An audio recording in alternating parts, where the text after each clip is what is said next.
Well. Cowboy fans, it is time for us to keep it real.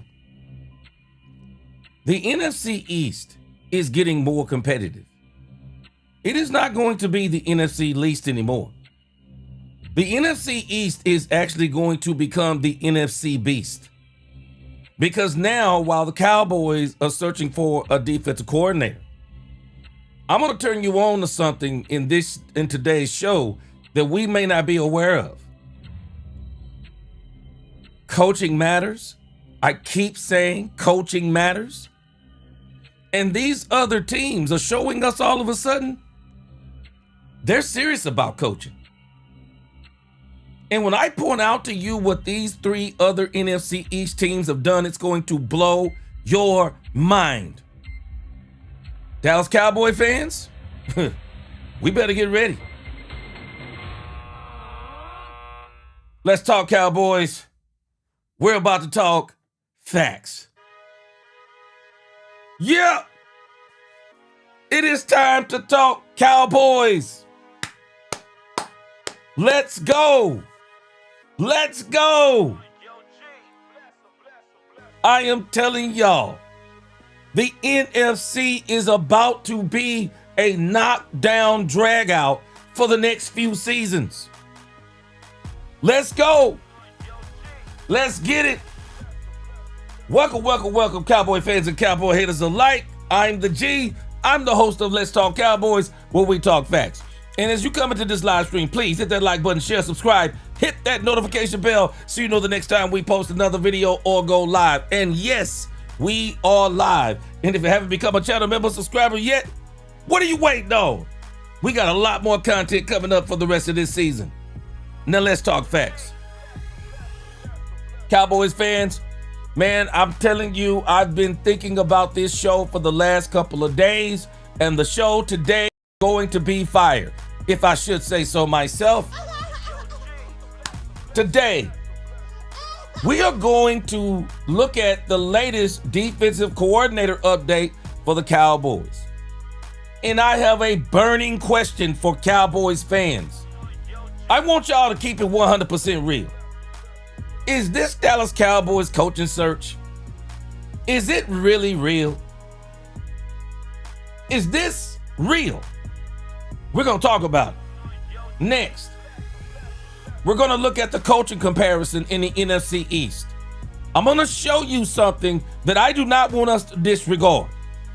This coaching comparison in the NFC East just got very interesting. Then I saw something today about running back rankings. I hadn't looked at it, but I said, why not talk about it? We'll pull it up and see what they're talking about in this particular list. Then we're going to talk about some draft questions that I have now. I heard some people talking about the draft on the radio, and I want to bring up some of the same questions that they brought up on the radio, and I want to see what y'all think about it. And then we'll see if we have time. We'll run over here to 105.3 The Fan. They got something talking about Brian Schottenheimer. Is he taking the coaching search up a notch? So, I'm gonna talk about that for sure. But again, the DC update, is it real? Coach comparison, running back rankings, draft questions, 105.3 The Fan. Man, we got a great show for the day. Let's go, let's get it.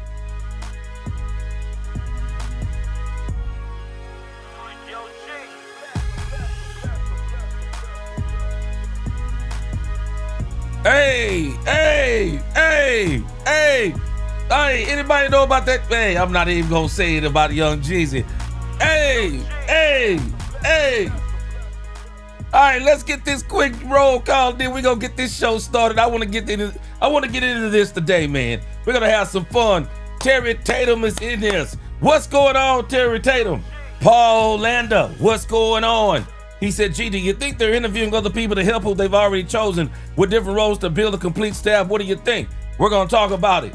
Big Moss Dog, what's going on? Good to see you.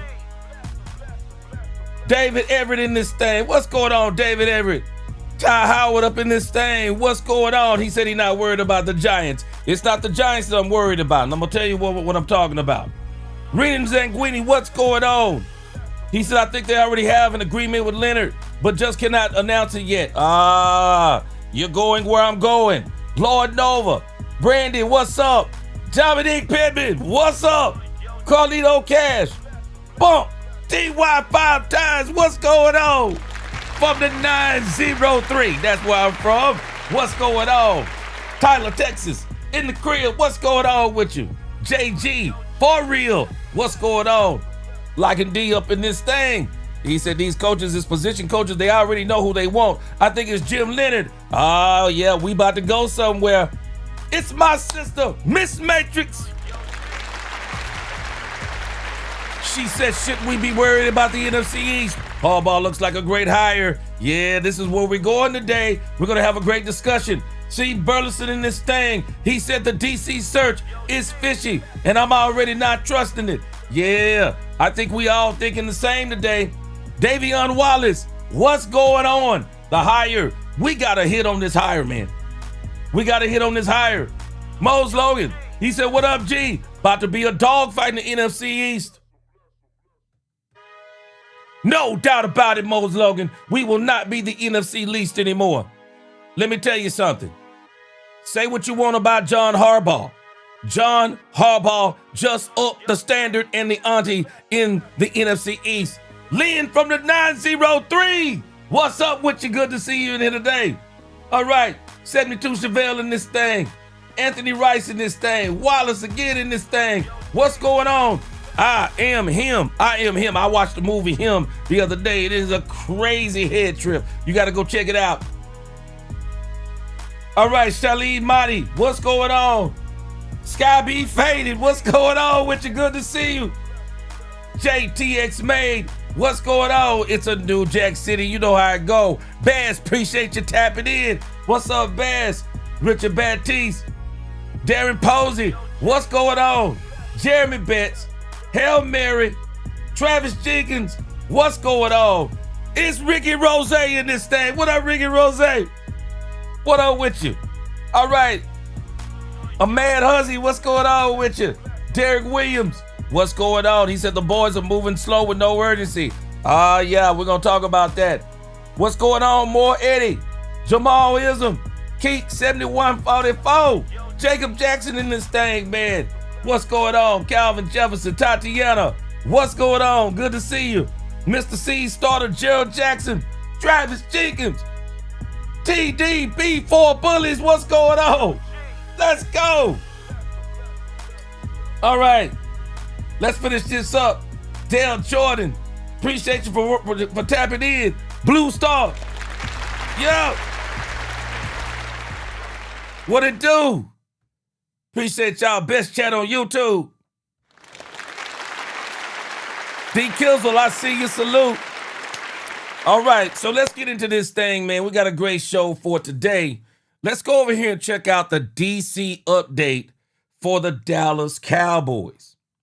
And this DC update, I mean, is it really an update for the Dallas Cowboys? I'm really concerned about this defensive coordinator thing. Because, you know, I've had a year with Brian Schottenheimer, and I really like Brian Schottenheimer, so don't get me wrong. I really like Brian Schottenheimer. But I've had a year with Brian Schottenheimer. And what I'm saying is, for example, so last year, the Dallas Cowboys, last year, the Dallas Cowboys, they go out and they hire all these coaches. Brian Schottenheimer interviews all these coaches. Even though it seems like he interviewed every single coach, and every single one of them, they said. So that includes Matt Eberflus. So it seems like with Matt Eberflus, that was the kind of hire that the Cowboys wanted. So when I think about even the last year defense, look at the last year coaching search. I'm not so sure now, looking back at the Cowboys coaching search for last year. Was that coaching search more of a show than it was a they're really doing their due diligence on coaches and interviewing multiple coaches for the same position, trying to really come up with the best combination of coaches. It seemed like to me, if you really think about this thing now, if you kind of go backwards in time, it's like the Cowboys were interviewing guys who they already know they wanted to hire. They interviewed the guys they wanted to hire. Anybody who's ever hired employees, I want you to think about this, because as a person who's worked in corporate and hired people for a long time, there are times that we would meet somebody and we would already know we want them to come on to the job. We want them to come on to the staff. So the interview was more of a formality. The interview was more for the optics. For example, if I wanted to hire somebody that maybe somebody recommended to me, or somebody who I already knew, somebody even I may have recruited. Well, I have to go through the formality of the interview, and even some of that is even for the optics of the other employees, because I don't want the other employees at the time to know that this is somebody who I wanted to already hire, or somebody who was recommended, or, anything else you could name. I do it also for the optics. I do it because it's something that you have to do. But at the same time, is that really real? Because if I'm going through the interview, even the interview is only a formality. I already know that I'm going to hire this person, and there's not a whole lot that they can say that I'm not going to hire them. I'm just telling you the game. The game is to be told and not to be sold. I'm just telling you the game. And so I'm wondering about this whole thing about the Cowboys and their quote unquote extensive defensive coordinator search. Now, I'm going to read some of your comments, but I'm going to tell you why this is starting to look more like it's for the show for me. It is starting to look like it's more for the show than it is are the Cowboys really, really doing an extensive defensive coordinator search? Because I believe, based on what we've heard, I believe the Cowboys already have in their minds who they want to hire. I think they already have in their minds who they want to hire. But because they cannot hire the one who they want to hire, they are continuing to interview people because they don't want to give the perception, or that's how it seems to me, they don't want to give the perception that they're not doing an extensive search. They don't want to sit on their hands and say, well, we've already decided on our coach, because they know how that would sit with everybody, even though everybody, wink, wink, everybody already pretty much knows.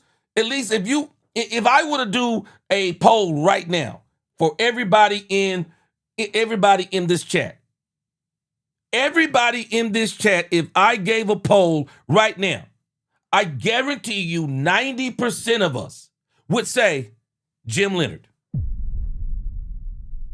I guarantee us 90% of us, just off the rip, if you had to bet on who the Cowboys' next defensive coordinator is, who do you think it would be? Everybody would say Leonhard. Everybody would say Leonhard. I guarantee us, if not everybody, 90% of us, I guarantee us, would say Leonhard is the next defensive coordinator, because it seems like the Cowboys have pretty much let that cat out of the bag. And so when I start seeing stuff like this,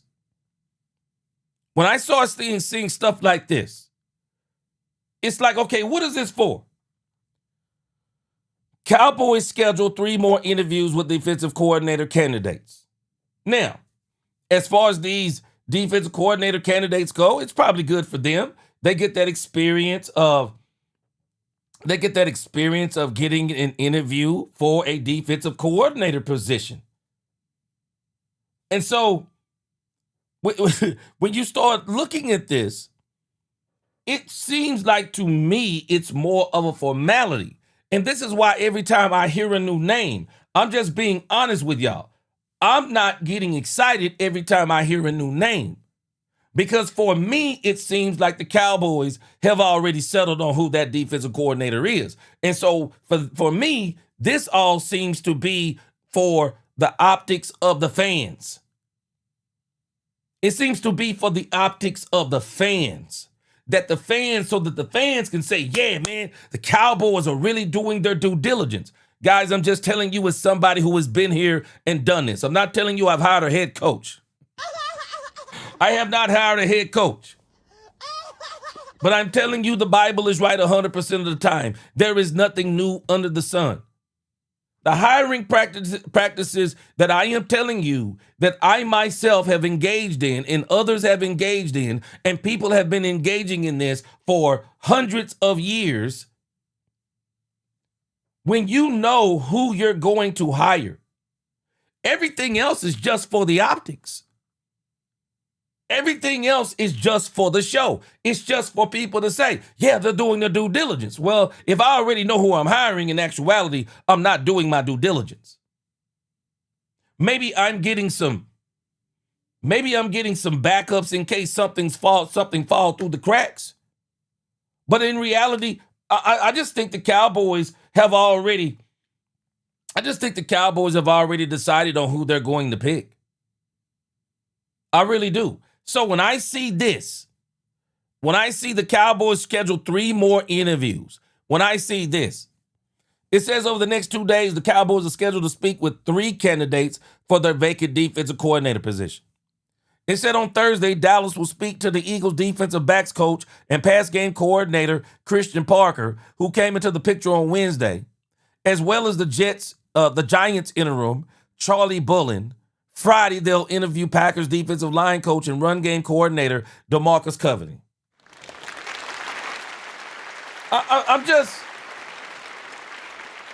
I'm being honest, guys. I mean, I'm not trying to be negative. I'm not even trying to be negative, but I want to keep it real for us. I don't think they're considering it. These to me are just formalities. This is the Cowboys, if you ask me, just going through the motions.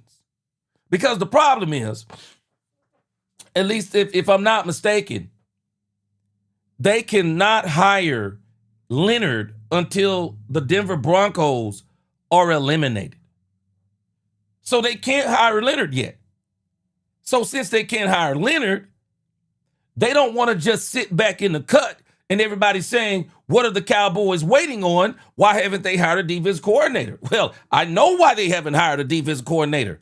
Because the one that they wanted, they can't hire. The one who they plan on hiring, they can't hire. I mean, they can't hire. So they don't want to give the appearance of we're sitting back and we're not doing anything. No, we want everybody to look at this and say, wow, the Cowboys are doing it different. The Cowboys are doing it different than they've done it before. The Cowboys are actually going through an extensive overview. But no, I don't think this is what they're doing. I see some comments here. JG for real said these are staff interviews. Well, that's not what they're calling this. The Cowboys aren't calling these staff interviews. They are interviewing these people for their defensive coordinator position. Because at the end of the day, JG for real, let's keep it real. Why would I start trying to hire staff before I hire the defensive coordinator? Because if you do that, that's the same old Cowboys. I'm just going to tell you what I would do if I'm hiring a new defensive coordinator. I'm not looking for any staff members. I want to hire this defensive coordinator, and I'm going to tell him when I hire him, I want you to go through and interview this entire staff. Is this the staff that you want? Or are these the people that you want on your staff? Because I'm telling you, man, the more I think about this Cowboys defensive coordinator thing, it gets more complicated for me. Because you got to think about this. If you hire a veteran defensive coordinator, he's probably made enough, got enough relationships in the league to where he knows exactly who he wants to bring on his staff. You get a guy like a Jim Leonard. How many relationships has he built over time? Or is he just going to be content with the staff that the Cowboys already have? You know, that would be the issue. I mean, he's going to be a brand new DC. So what is he going to do? So again, they're not saying these are staff people. They're saying they're interviewing them for the DC job. And it makes sense because these would be promotions for all of these people for the most part, except for the guy from the Giants, I believe. It says, this brings the total number of candidates the Cowboys will interview to 9, joining Ravens defense coordinator Zach Orr, former Cardinals head coach Jonathan Gannon, which everybody seems to be against, Broncos defensive pass game coordinator Jim Leonard, which seems to be the favorite, Vikings defensive pass game coordinator Durante Jones, I think some people like him too, Browns safeties coach Ephraim Banda, and Dallas current defensive line coach Aaron Whitecotton. And I'm telling y'all right now, I want no parts of Aaron Whitecotton as the defense coordinator for the Cowboys.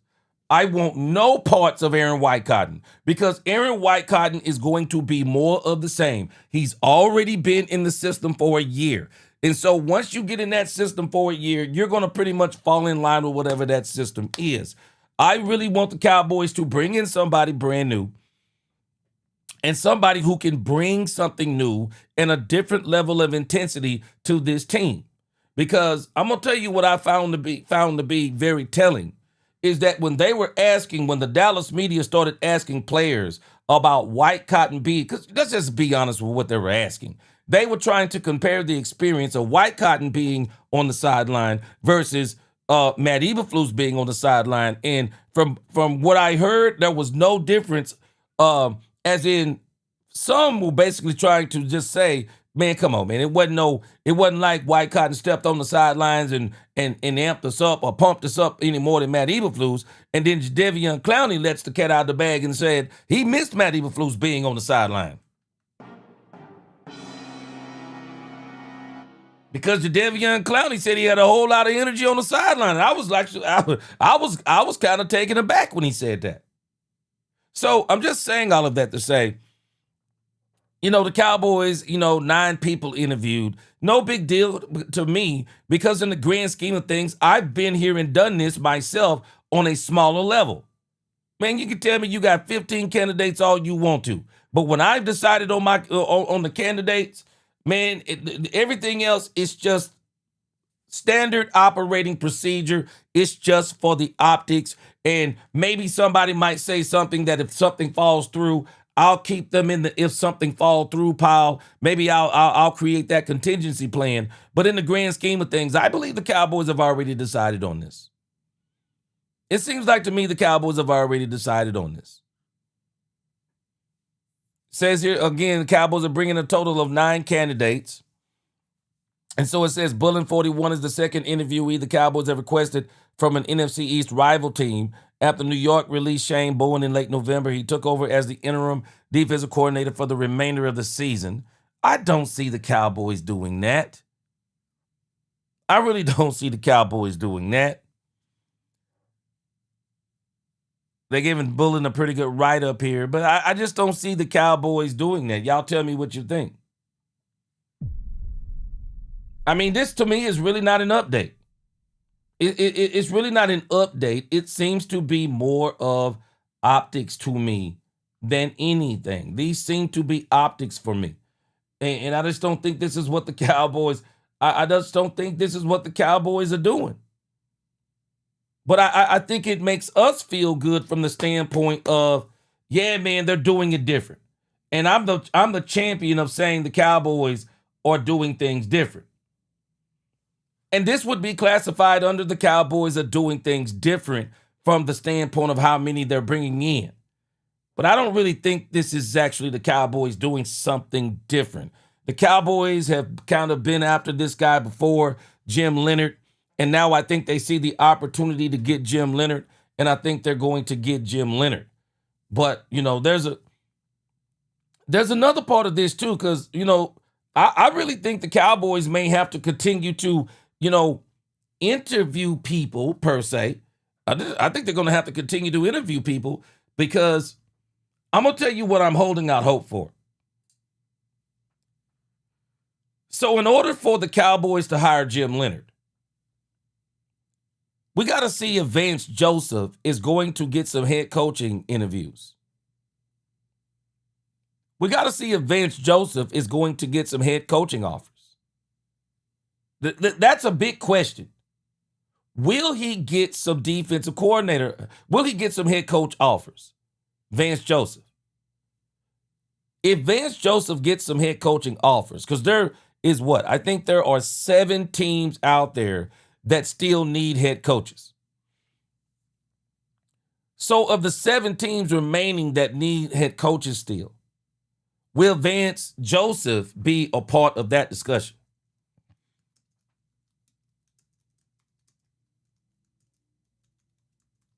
Will he be a part of that discussion? And so, again, I think we have, let me see, how many teams remain? So we got the Ravens, Giants, Raiders, Dolphins, Falcons, Browns. I'm sorry, the Giants are not on here anymore. So we can subtract the Browns. So we got the Giants. So we got the Pittsburgh Steelers. So we have 7 teams out here who need coaches. Ravens, Raiders, Dolphins, Falcons, Browns, Cardinals, Pittsburgh Steelers. So, and we also got to think about the fact of somebody is going to be, if you even became the coach of that team, you could possibly still be on the hot seat because Mike Tomlin is not going to coach in 2026, but he'll probably come back in 2027. So there'll probably be a team that's not on this list that'll be looking for Mike Tomlin, or a team on this list that they may give a guy 1 year, and if he can't do it, they might just say you're done and bring in Mike Tomlin. I've seen stranger things. But right now, the question becomes will one of these 7 teams that need a head coach, will they be looking at Vance Joseph? Because if one of those teams is looking at Vance Joseph, then that means that Jim Leonard will probably remain with the Denver Broncos. They're going to throw money at him, and he's going to stay with the Denver Broncos. With the Ravens, I mean, my fear, and I'm happy for Brian Flores, but my fear is that Brian Flores is probably going to be the next coach of the Ravens. And if he's not the next head coach of the Ravens, I wouldn't be surprised if there's a chance he could be the next head coach for the Raiders. But as far as these other teams, I'm going to find it hard to believe. We already know the Dolphins are not going to bring him back in. The Browns, maybe. The Cardinals and the Titans, I don't see it. The Steelers, that's another possibility. So I see 3 teams, the Ravens, the Raiders, and the Steelers for Brian Flores, that he might become a head coach of one of those teams. But as far as Vance Joseph goes, I'll be honest with you, I don't know where he fits in. Don't know where he fits in. Brian Worley, what's going on? Somebody bought this shirt for my birthday. I have no clue. Wait a minute. No, I think they may have got it at Buc-ee's. Buc-ee's, I think they may have got it at Buc-ee's. Brandy said, gee, they're going to pick white cotton. Cowboys better not pick white cotton. No, Cowboys better not pick white cotton. No. I'm telling you now, if the Cowboys pick white cotton, that is another continuity pick. That is another continuity pick, and I don't like it. I don't like it. I don't like it. I don't like it. Tatiana says she hope not. I hope not either. Rose said he hoped they pick white cotton. I do not want them to pick white cotton. Rico Jones, Jerryisms G. Yeah, I don't want them to pick white cotton. Brandy says she believes it's protocol to do other interviews. That's what I think it is too. William Santiago, he said it depends on Vance's choice when it comes to Jim Leonard.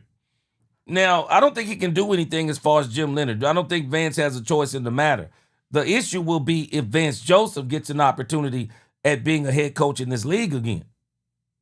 And at the end of the day, I say, why not, man? A lot of these guys, all they do is, all this league does is recycle coaches. So, hey, why not give Vance Joseph another chance? They've done it for other coaches. But I think it depends on whether or not Vance Joseph is going to get an opportunity as for a head coaching position. And I'll tell you this, man, if the Denver Broncos go to the Super Bowl, man, all bets may be off. All bets may be off the Cowboys go to the Super Bowl. I'm telling you now. I mean, not the Cowboys. If the Broncos go to the Super Bowl, man, Vance Joseph may be a hot commodity if they go to the Super Bowl. Yeah, he may be a hot commodity if they go to the Super Bowl, which would place Jim Leonard with the Broncos, staying with the Broncos more than likely. And so that's why I say maybe these interviews are for the contingency plan if Jim Leonard happens to stay in Denver.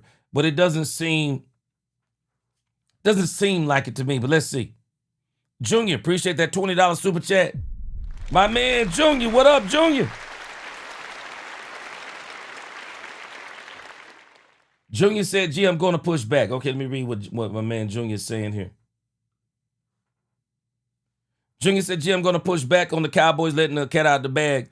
Leonard is the front runner based on talking heads in the media. Nobody at the start said he was the front runner. It's all speculation." Okay, touche. Because I'm telling you, man, if you listen to the talking heads in the media, Junior, Leonard is a shoe-in for the job. No one else but Leonard is going to get the job. And so again, that if what you're saying is true, Junior, then that means the Cowboys are doing a real search. That would mean the Cowboys are doing a real search. So if the Cowboys are actually doing a real search, then some of this stuff matters more than what I may believe it does. But I'm going to tell you what I'm hoping in my mind, Leonard, and everyone else. I'm actually hoping that the Cowboys in reality are holding out hope to see if they can actually get an interview with Brian Flores. That's where I am. I'm hoping that's what they're doing. I hope the Cowboys get the opportunity to get at Brian Flores. But, because Brian Flores, man, we got to think about it. Anybody who really wants Brian Flores, I mean, they could already pretty much be after him. Because let me tell you something about the New York Giants I can appreciate. Let me read these next two super chats. Star Guardian X, he said, "I think all of these interviews are just fluff, and Jim is their guy, unfortunately." And again, I don't know if that's fortunately or unfortunately, but I think he's their guy too. I do. I think he's their guy too. I really do. Timothy Gold, appreciate that $5 super chat. He said the NFC East is getting better. Flores, Schwartz, Morris, 2026 through 2028. Man, hey, Timothy Govan, I'm telling you right now. I really think, and this thing with Raheem Morris, guys, let me tell y'all something. Raheem Morris, I have got to admit, Raheem Morris is growing on me. Raheem Morris is growing on me for the Cowboys. I had to go back and look at Raheem Morris's rap sheet. And don't let me call it a rap sheet. Hold on a second. Don't let me call it a rap sheet. But I had to go back and look at his credentials. This dude, Raheem Morris, has got serious skins on the wall, guys. Serious skins on the wall. And the one part of the Dallas Cowboys defense that needs a lot of work is the back end, the defensive back play. Raheem Morris is a proven coordinator that where he goes, that back end improves exponentially. Raheem Morris, guys, got skins on the wall. Super Bowls.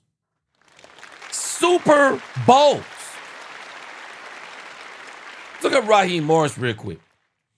And I'm going to tell you something. I don't mean to use this type of language. I have to be very careful when I say certain things. But Raheem Morris, to me, is the dark horse. And I'm not saying that because of his skin color. Amen? But what I'm telling us about Raheem Morris, man, the Cowboys should absolutely be looking at Raheem Morris.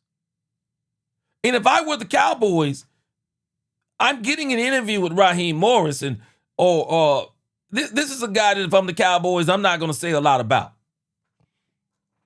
But the Cowboys should really be considering Raheem Morris. Because Raheem Morris is a guy for me. Because let me tell you about Brian Schottenheimer. The Cowboys have got to stop putting I know everybody out there keeps talking about, yeah, man, let Brian do it. No, don't let Brian. We cannot let Brian do everything. Because I think we're piling too much on Brian already. I already think play calling and coaching is too much for him. I don't think he needs to call plays, but that's not going to change. You bring in somebody like Jim Leonard, and he's not a walk the sideline coach. Brian is still going to have to be somewhat hands-on concerned about the defense because Jim Leonard is brand new in the grand scheme of things. And so for me, I know, people say, the Cowboys need to do it different. They always get a next head coach. Well, you know what? I understand that. But in this instance of 2026 season, there are some actually good ex-head coaches that the Cowboys really do need to be considering as their next defense coordinator. I think they'll all be better than Matt Eberflus. We can't let the exception destroy the rule. And this is what we do too much in this country. It's like in this country, we grab for the exception and say, we got to make a change based on the exception. No, don't make the change based on Matt Eberflus. This year, it actually makes sense to look at some of these ex-head coaches. Brian Flores, Jim Schwartz. Nobody wants Jonathan Gannon, but Raheem Morris. I'm telling us right now. Y'all tell me what y'all think. But Raheem Morris would be another one of these coaches that would be that jolt for the Dallas Cowboys. He would be that jolt. And I'm not understanding because I don't see him. I don't see where Raheem Morris has interviewed. I don't even see where he's been on the list for the Cowboys to interview. I really think the Cowboys should be considering Raheem Morris. I really do. I don't understand why they're not why they are not considering Raheem Morris, or have they considered him and maybe he's not on. I really would like to know. Yeah, ProCare, he said same thing. ProCar Care, he said maybe they're interviewing for the position coaches. I'm struggling with that. But I can see the point, but I'm struggling with it because if you're looking for position coaches, this is again the problem that you get with a Jim Leonard. You hire Jim Leonard, you hire Jim Leonard's staff. That becomes the problem. I would rather them hire someone who has enough relationships, has the history to where he's got enough experience and enough relationships. Let him hire his own staff. See, I think sometimes we'll say, let Brian hire his own defensive coordinator. So we're saying let Brian hire his own DC while not letting the DC hire his own players. I'm struggling with that concept. Davion said it's crazy people don't think these are legit interviews. I'm not saying that they're not legit interviews. I just don't think they're interviews for the defensive coordinator position. I'm struggling with it. Because, man, come on. Not all of these guys they're considering. There's no way. The interim coach for the New York Giants, stop it. Davion, what? Stop it. I'm not buying it, man. I'm not buying that they're literally looking at the interim coach for the New York Giants. I'm not buying it. I'm just not buying the thing with that, man. That's why I'm struggling, man. I'm not buying it. Travis Jenkins, man, I wish I could get with hey, they need to hire me as the chaplain, man. I don't know. I probably wouldn't last as the chaplain because I'm telling you, I would definitely be trying to get some suggestions into Jerry Jones, telling him what some of the fans are saying about this, that, and the other. Yeah, Brandon Green, he says it sounds like they're bringing everyone in for a cup of coffee and picking their brains on how they would coach the team. Yeah. Now that makes sense. Brian Worley, we always got to look at this part too. Jerry is going to pick some lame duck dude because Jerry is a cheap owner. Well, this is another reason why Jim may be attracted to the Cowboys too. He's a brand new coach. They won't have to break the bank on him. But I'm going to tell you right now, Jerry's going to have to change the way he thinks about hiring coaches too. Jerry's going to have to change the way he thinks about coaches. Because, man, let me tell y'all something. The New York Giants have broke the bank. Man, they're breaking the bank on Jim Harbaugh. $20 million?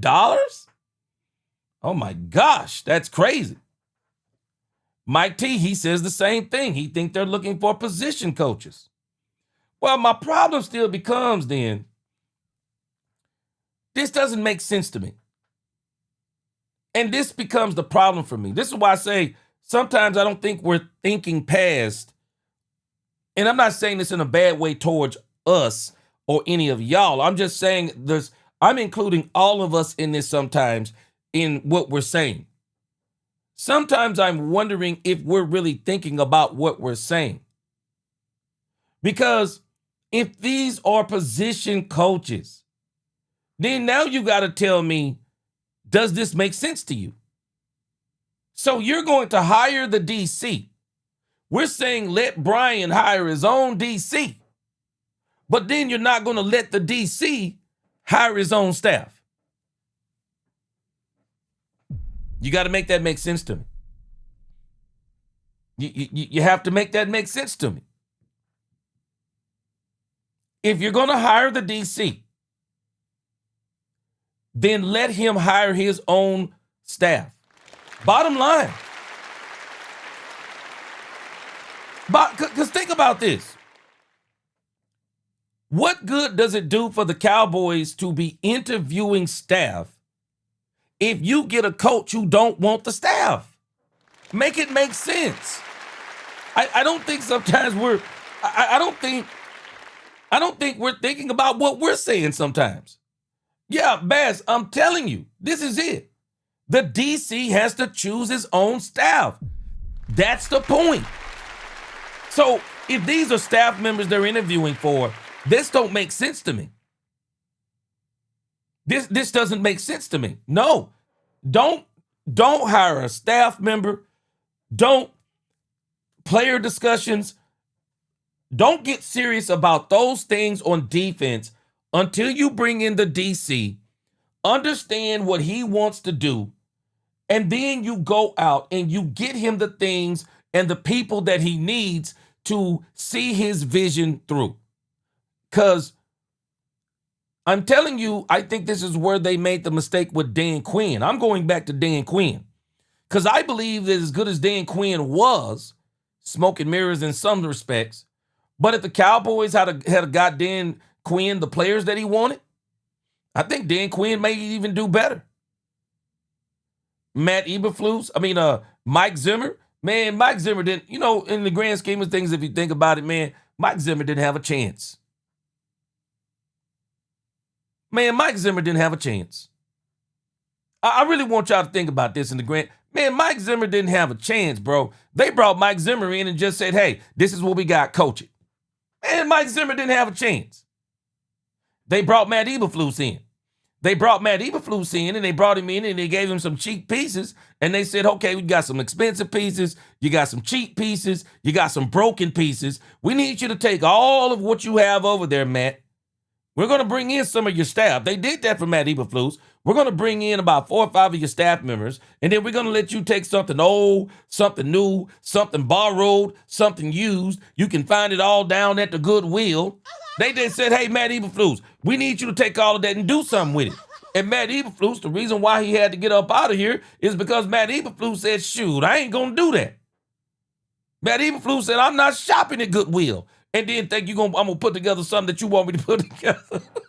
So Matt Eberflus is bougie. Matt Eberflus said, this Neiman Marcus a bust for me. And that's why he had to get up out of here. I'm just telling you the truth. And so at the end of the day, man, the Cowboys, this process of, if we're saying they're doing staff members, it's backwards. They shouldn't be doing it. Because if this process is going to be the process, what the Cowboys need to do then, don't do nothing else until you hire that defensive coordinator. You don't need to be interviewing for the defensive coordinator. You don't need to be interviewing for him. He needs to be conducting his own interviews. He needs to be conducting his own interviews. Bottom line. Bottom line for me. He needs to be conducting his own interviews. Bottom line, let me read these super chats. JG for real. He said, gee, these could be people Leonard are interested in. Well, now you go ahead and tell me, they meeting somewhere at the left. I appreciate you, JG, for real on that. But boy, you talking about some serious espionage and tampering stuff.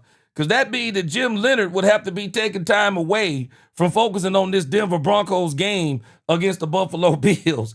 And he would literally have to be texting and do whatever he's doing to try and, I'm struggling with that one, JG. I'm struggling with that one. Junior said, you're right, it doesn't make sense. Only way that's true is if it's a backdoor deal has already been made. Yeah, I mean,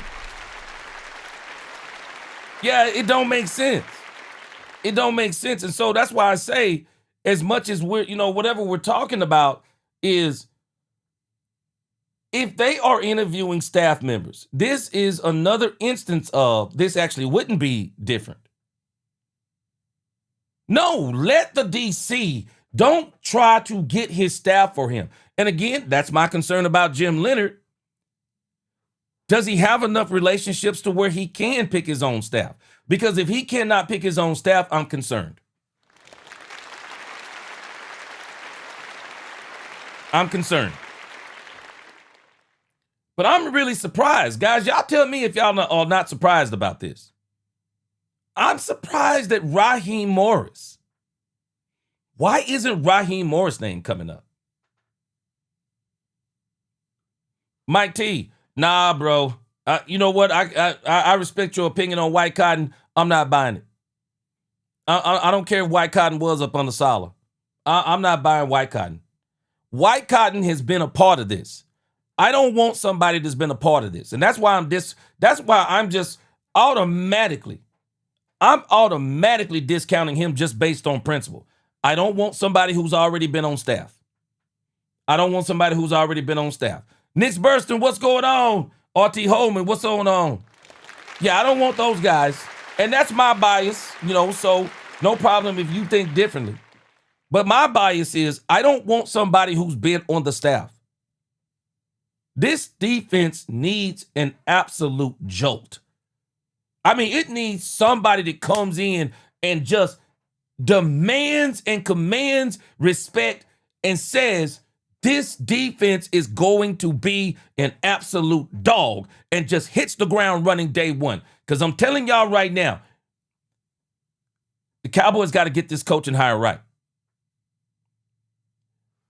It is imperative that the Cowboys make 2026 season. They need to push these chips all in. Because I'm telling you now, if the Cowboys don't push these chips all in 2026 and they strike this iron while the fire, or strike while the iron is hot, the fire is hot, however you say it, if they don't do it now in 2027, you're going to be facing, and let's transition. Here we go. Let's transition. Let's transition into this part of the discussion that I want to have with y'all today. Do y'all not, and I don't know if y'all thought about this, and I'm not telling you that I'm scared. This is what I'm telling you. Do y'all realize what the NFC East has done? I love Brian Schottenheimer, but I'm going to give you a thought process that maybe you haven't thought about. Do y'all realize the NFC now has 3 Super Bowl winning coaches?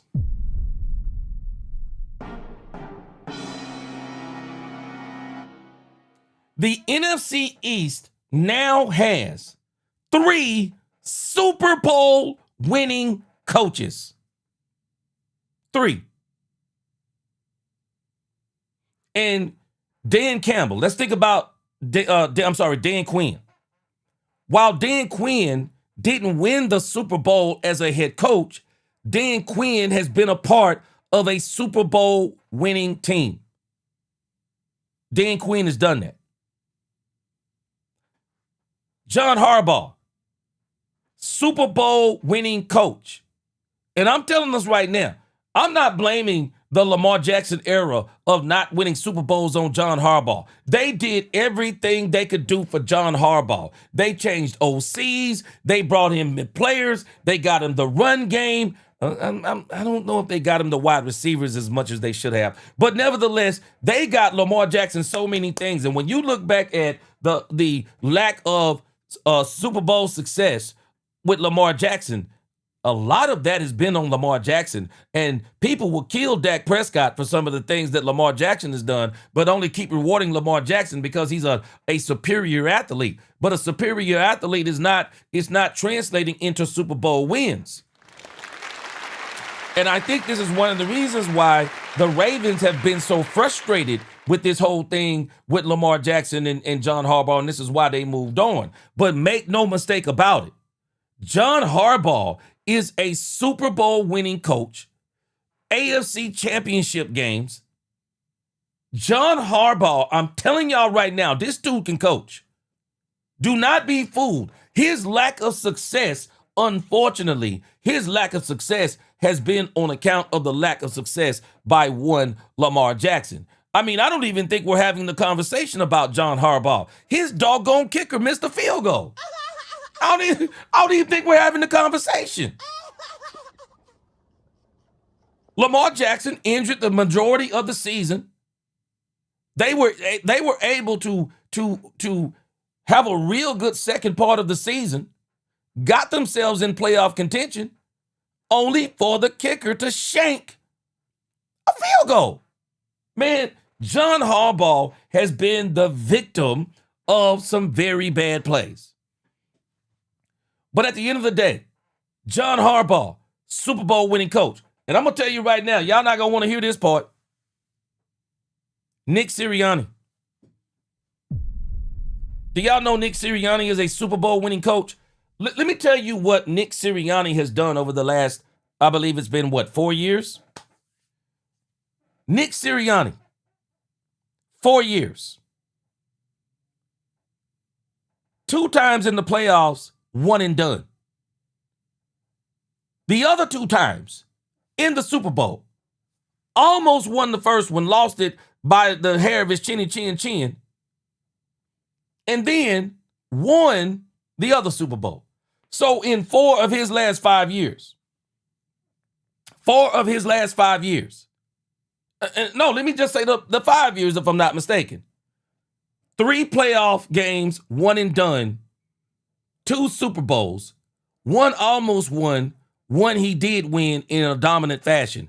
Cowboy fans, y'all be truthful with me. How would y'all feel if that was our coaching record? How would y'all feel? How would y'all feel if that was our coaching record? Man, I'm telling you, Philadelphia fans ungrateful, bro. Be killing Nick Sirianni. You've been in the playoffs 5 years in a row, I believe. 5 years in a row. You've been in this thing 5 years in a row. 3 one and dones, 2 Super Bowls. Cowboy fans wish this was us over the last 5 years. We wish that was us. We have three Super Bowl winning coaches in our division. And our head coach is Brian Schottenheimer. I don't know what that means at this point.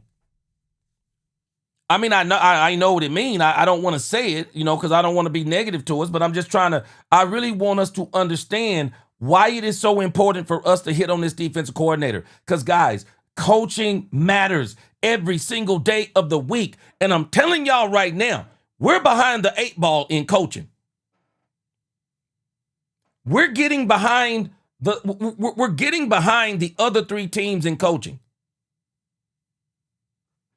Brian Schottenheimer, I want to see what he does as an OC this next coming up season, because I'm telling you now, I know what the stats are, but I watched the games. We got a lot of those stats on the bad teams. But when I look at the teams that he got out-coached against, he got out-coached at least 7 to 8 to 9 times this season. And one of them there's no excuse for. You got out-coached by the Arizona Cardinals? Man, I got problems, bro. I got problems. You don't score a touchdown until the 4th quarter of the Arizona Cardinal game. I got problems. I got serious problems. And I'm telling y'all right now, the Philadelphia Eagles are getting serious about their coaching search as far as the OC goes, because the name that I'm hearing coming up for the Philadelphia Eagles is none other than Mike McDaniel from the Miami Dolphins. Let me tell you something about Mike McDaniel. He's another one of these coaches. I think coaching and calling plays was too much for him. But if you're just going to let him call plays, you watch what I tell you. Mike McDaniel will have the Philadelphia Eagles looking a lot better the same way Kellen Moore did. It's strange how everybody was hating on Kellen Moore, and then what they look like after Kellen Moore. Shoot, I'm telling you. The teams in our division, they are serious about coaching, man. They're serious about coaching. I just noticed something. Let me read the rest of these super chats, and I'm going to come over to Poobie. I'm going to come to something that Poobie D said. Byron Joe David, appreciate that super chat. Byron Joe David said, we haven't heard about Brian Flores is because he's going to make Jerry uncomfortable, and Jerry doesn't want that, but that's what we need. I agree. That's why I want Brian Flores. He's a jolt. He's going to raise the level of expectations for the team. I'm telling you now, you get Brian Flores. Tell me all of us are not thinking what I'm thinking right now. We get Brian Flores Super Bowl in 2026. Who's not thinking the same thing? Who's not thinking the same thing? You get Brian Flores, I'm thinking right now, instant Super Bowl. Brian Flores. I'm telling you, that's what I'm thinking. And I don't care. I don't care if Brian Flores can come in and help the Cowboys get to a Super Bowl in a season, and then somebody comes and poaches him away from the Cowboys. Well, at least we got our Super Bowl. Man, come on, man. You get Brian Flores, I'm expecting Super Bowl. What are you expecting if we get Jim Leonard? Gene Moore says, subject of bias. If Jerry couldn't get 55 on the field because of Fluke's bullheadedness, what makes you think White Cotton didn't disagree with Flus?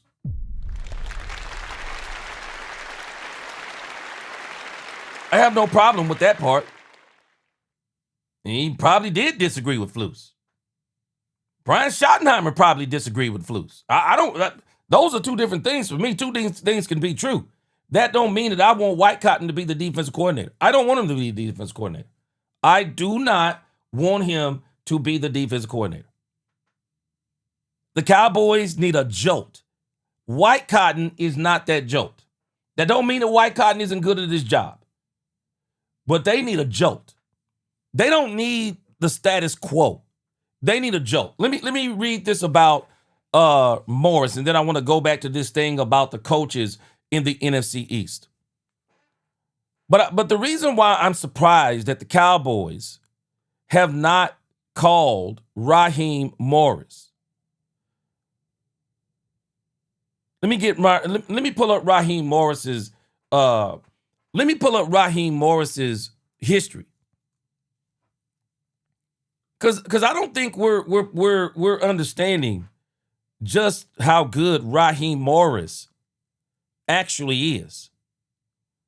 When you look at Raheem Morris's history, Washington defensive backs coach 2012 through 2014. He was the coordinator and interim coach for the Falcons 2015 to 2019. Then we watched him go to the Los Angeles Rams 2021 through 2023. The man won a Super Bowl with the Rams. Now, the thing I want to call your attention to is that he has this defensive backs history, and it's extensive. This is pretty much what he's done all through college. Cornell, defensive backs. Hofstra, defensive backs. Tampa Bay, defensive quality control. Defensive backs coach. I mean, he's had a couple of stints at the head coaching position. And sometimes we just have to understand that is what it is. Sometimes guys are just not good at being head coaches, but because they've done such a great job on defense that people want them to be head coaches. Now, I think Atlanta messed him over. And I think one of the worst mistakes they made was paying Kirk Cousins all that money and then bringing on Michael Penix Jr. I think that was one of the biggest mistakes they made. I mean, that could have been players. And if I'm going to get Michael Penix, then I'm gonna offload Kirk Cousins and try to offload that contract. I don't like what they did with that. Now, Poobie D said something earlier. Poobie D said that the Cowboys are not even going to interview Flores. Well, my problem is, Poobie D, where's Raheem Morris?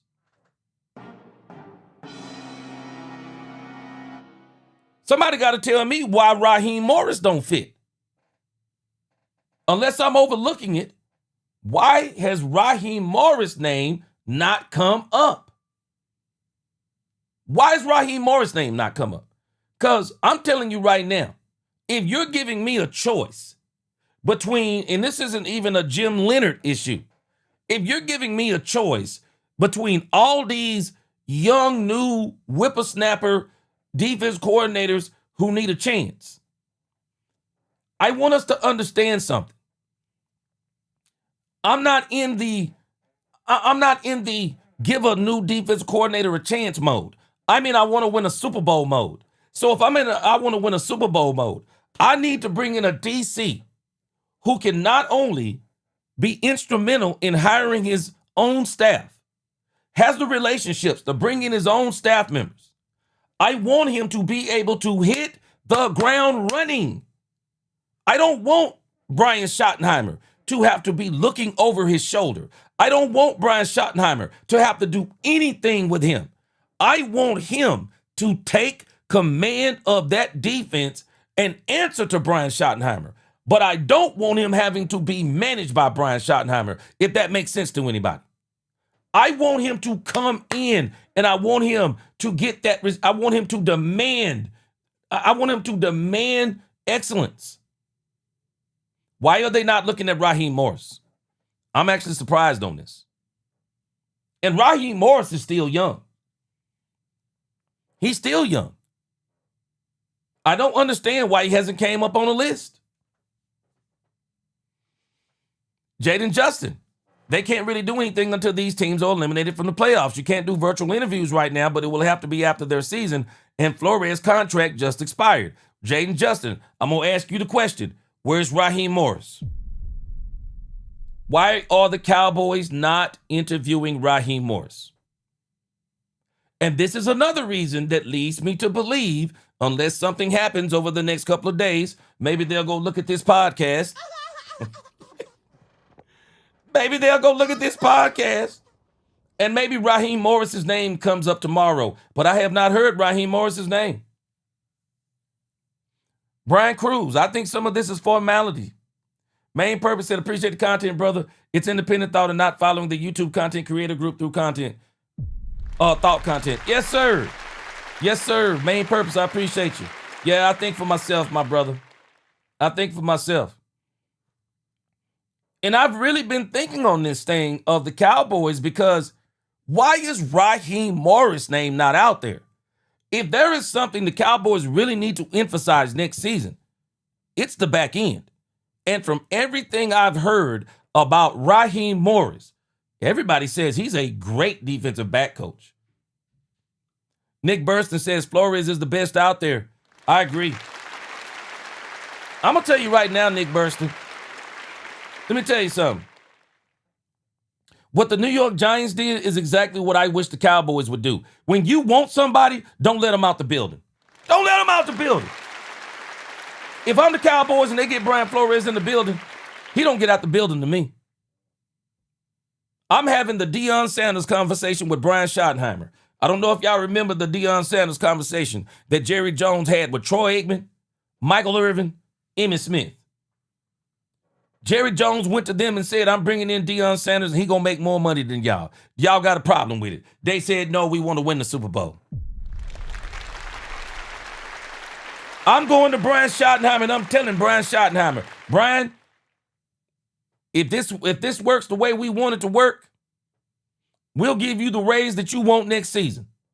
But we are bringing in Brian Flores, and it's going to require us to pay him $6 million for a season. We're bringing him in because we want a Super Bowl. He's going to make more than you. But if this works out the way that we want to, you can name your price. We'll pay you $15 million a year. Shoot. Man, I don't know what's going on with this stuff. I don't know what's going on with this. But the Cowboys, man, they have got to really get serious about this. And the reason why I'm saying they got to get serious about this is because the coaching in the NFC East, guys, it has gotten better. The NFC East coaching has gotten better. Let me tell y'all right now, y'all bet not for a second think that John Harbaugh is not going to come to the New York Giants and they're not going to get better overnight. I'm not telling you they're going to beat the Cowboys next season because I don't think they'll be enough to beat the Cowboys next season. But by 2027, mid-season 2026, he's going to have them looking way better than they look this year. And by 2027, they're going to be in the thick of things in the NFC East. They're going to be in the thick of things. And Dan Quinn. Now, from what I heard, Dan Quinn is trying to get an interview with Brian Flores. But from what I heard, it's been shot down by Brian Flores' camp. But Dan Quinn not playing. Dan Quinn wants Brian Flores too. Dan Quinn wants Brian Flores too. And I'm just wondering, why is Raheem Morris not on these lists? Maybe somebody will write something about this here coming up pretty soon. But I want to know why he's not on these lists. Because when you look at Raheem's credentials, he fits exactly what the Cowboys need. He fits. They need somebody that can fix that back end.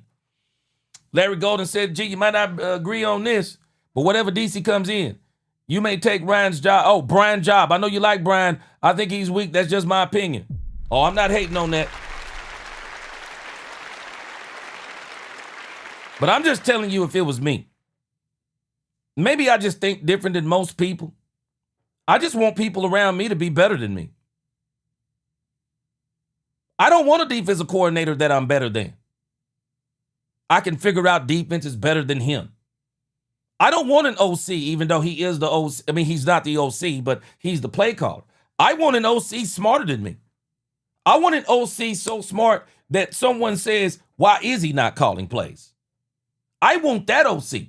I want the guys around me to be way smarter than me because that's how businessmen are successful. You don't hire people you're smarter than. You hire people that are smarter than you. Because at the end of the day, what you're better than them at is managing people. But as far as certain things as X's and O's, you want them to be smarter than you. And I would want a coach. If it was me, I want a coach that you're going to bring in that's going to push me to my limits.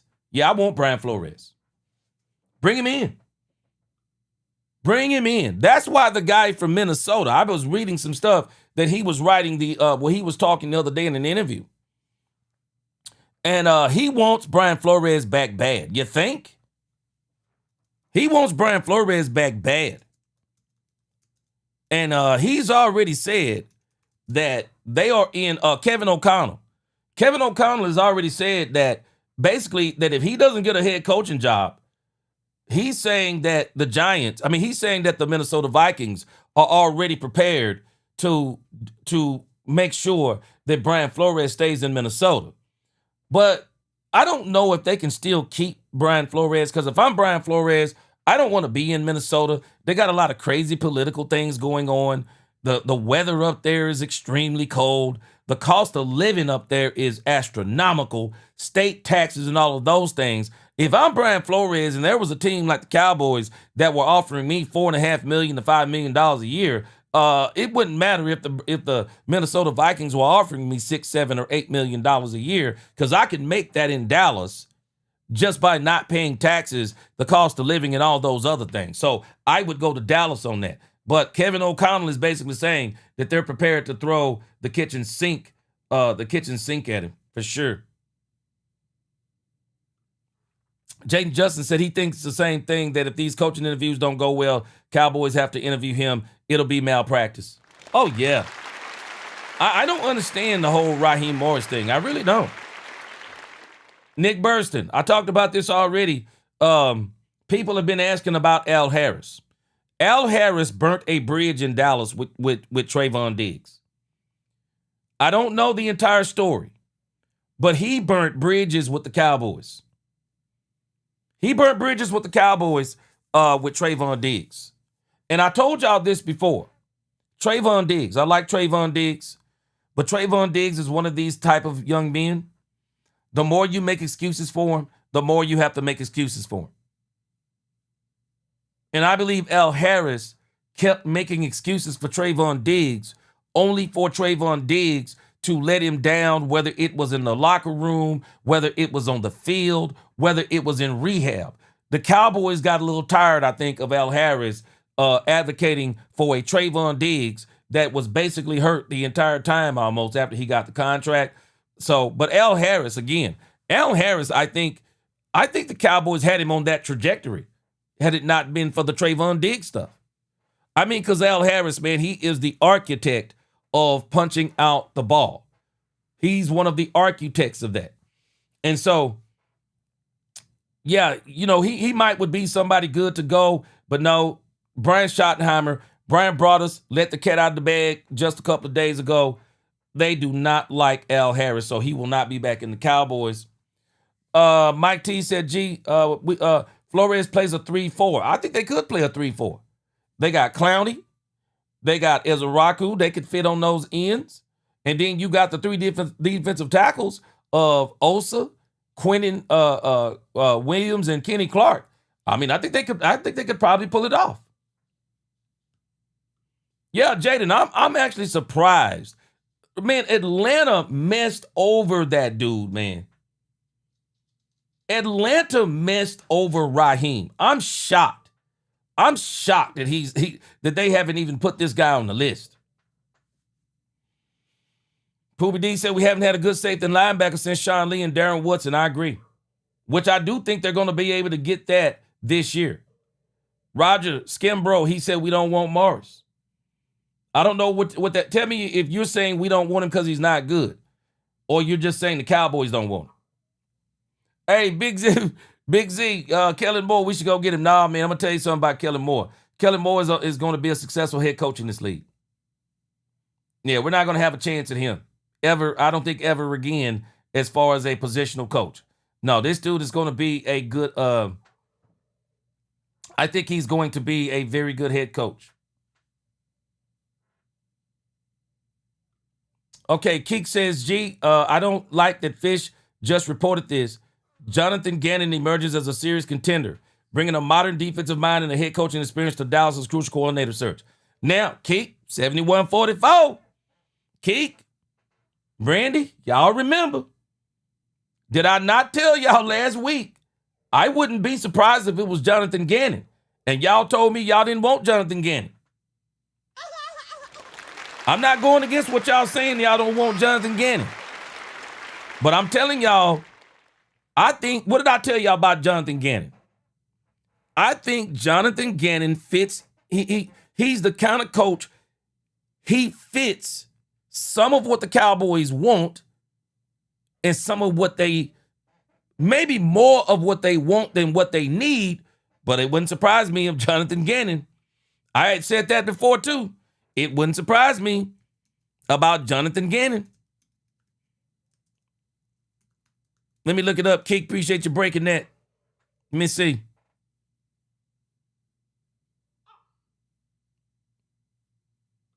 All right.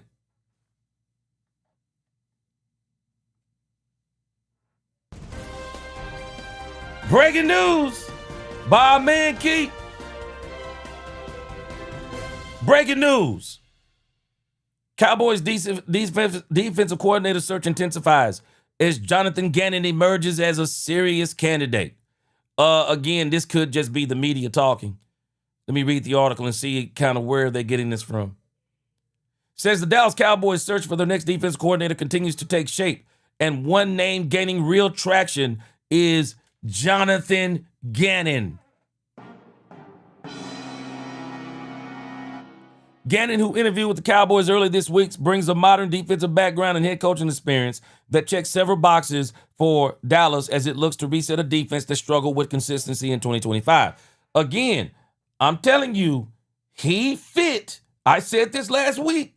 To me, he fits what the Cowboys want, not necessarily what they need, but he fits what they want.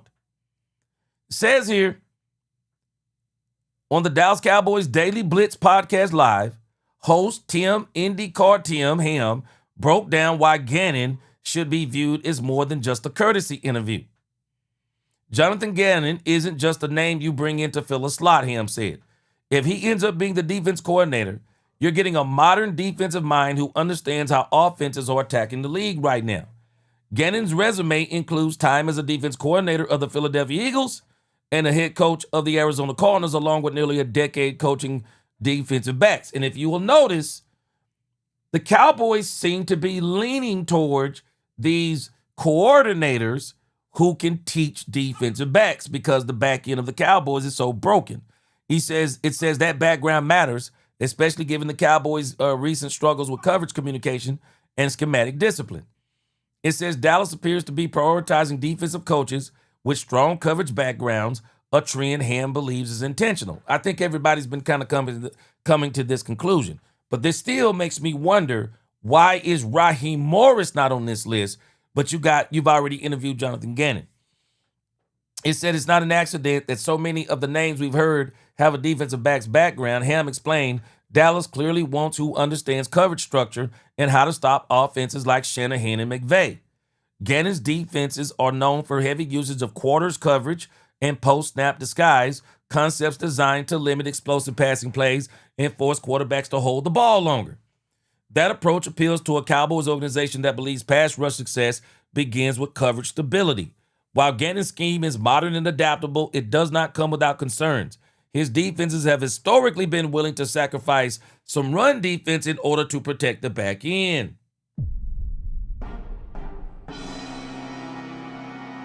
I think the Cowboys need somebody more balanced, somebody that can do both. Says Ham cautioned that his philosophical trade-off may be more dangerous in today's NFL than it was just a few years ago. The league is changing again, Ham said. You're seeing more heavy personnel, more teams willing to run the ball into light boxes. Yep, if you hire Gannon, you have to build the roster for his math, especially up front and at the linebacker position. Now, the Cowboys already got the up front math done. What they got to fix is the linebacker situation. Statistics from Gannon's recent defenses show strong results against the pass, but more middling performance in stopping the run, particularly on early downs. That reality means the Cowboys will need to invest heavily in defensive linemen, which they've already done, who can win without blitz help, and linebackers capable of handling increased run responsibilities. That's the issue right there. It says another coach who interviewed with Dallas is Zach Orr, most recently Ravens defense coordinator. Orr is widely respected for his football intelligence and rapid rise through the coaching ranks, but his limited experiences as a play caller raises questions. Everybody who talks about Zach Orr will tell you how smart he is, Ham said, but defensive coordinator might be too big of a step right now. That doesn't mean he's not valuable. It just means the role matters. Now, if we're saying that about Zach Orr, why are we not saying this about Jim Leonhard? And this is the thing I was talking about Jim Leonhard earlier. Somebody who has not called defensive plays before. What relationships do he have? Can he build his own staff? And if he can't build his own staff, then that means he's got to depend on the Cowboys, Brian Schottenheimer in the front office to build his staff. And I'm kind of concerned about that. Says Ham suggested, it says, I'd love to have his mind in the building, Ham said. Whether that is as a linebackers coach or a single defensive assistant, he brings real value. The Cowboys' decision-making is also being shaped by a crowded coaching market with several defensive-minded coaches in demand across the league. Waiting too long could cost the Dallas Cowboys its preferred candidates. Well,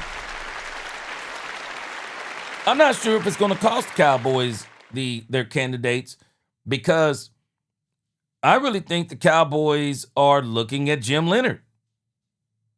I mean, if I was a betting man, it seems to be Jim Leonhard.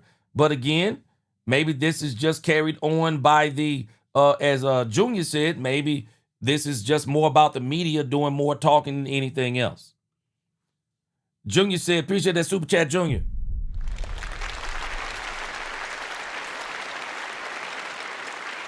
Junior says, laugh out loud.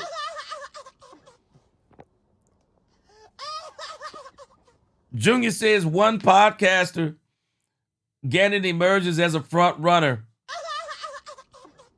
Yeah,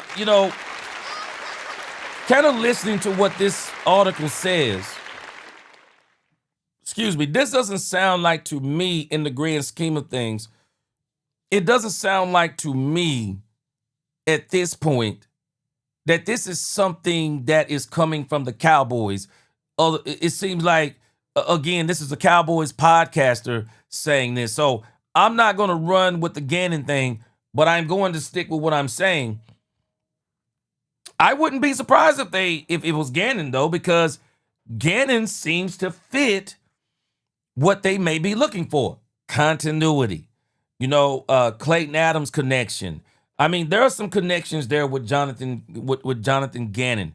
Would not surprise me. But again, Jonathan Gannon's got some skins on the wall. He got to that Super Bowl with the Philadelphia Eagles, and we got to understand he went against that Kansas City Chiefs offense when they were in their prime. They were in their prime, man. When they were in their prime, so he had his hands full with that particular offense. But man, I'm really wondering about this Cowboys coaching search, because I'm telling you guys, we got to hit on this.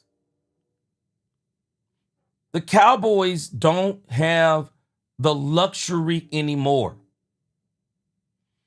We don't have the luxury anymore to say that we're going to give a defensive coordinator a whole season, which I don't care if he's good or bad. We are going to have to do it. But what I am saying is that if that is the case, because it can't be 4 defense coordinators in 4 years. It can't be that. The next guy has got to get 2 years, period. Bottom line, man, he got to get 2 years. He's got to get 2 years. But he's got to hit the ground running. Whoever it is. Got to hit the ground running. I don't think we have the luxury anymore, guys. Y'all tell me what y'all think. I don't think we have the luxury anymore of saying, yeah, man, because I'm telling y'all, Brian's going to have to understand the assignment next year. If they bring in a younger guy, he's going to have to understand the assignment. Bro, you got to score you're probably going to have to score 35 to 40 points just so you can see what this defensive coordinator is. And you're going to have to understand what he is. And you don't get the excuse no more. You're not going to get the excuse of saying, yeah, a brand new defensive coordinator. No. The Cowboys, because if they are, man, they are wasting the talent of Dak Prescott, George Pickens, and CeeDee Lamb. They're wasting the talent. They got to hit the ground running.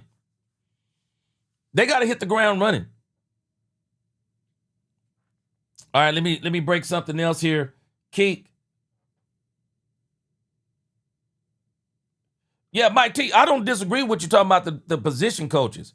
But where I have an issue is you don't need to. The DC, he actually needs to be involved in that process of the position coaches. He needs to be involved in that process. That's all I'm saying. But I get what you're saying too. Keek said, Clarence Hill, Stephen Jones confirms that sources have said the Cowboys have a second round of in-person interviews. Per NFL rules, the Cowboys have satisfied the Rooney Rule qualifications. Well, I can tell you this, they already done satisfied the Rooney Rule qualifications. All you have to do, I think, is bring in one. They brought in multiple coaches. I don't think the color is going to be the issue with this thing with the Cowboys. At least I don't think it is. I don't think color is the issue. But I'm also looking over here on X, looking at what's on X about this coaching thing. Tommy Yarish is reporting. Stephen Jones today outlined the latest Dallas Cowboys search for a new DC. Said the team is making progress, having to begun to narrow down the candidates and are focused on getting it right, not a deadline. Okay. I hope that's their. I really hope that is their sentiment.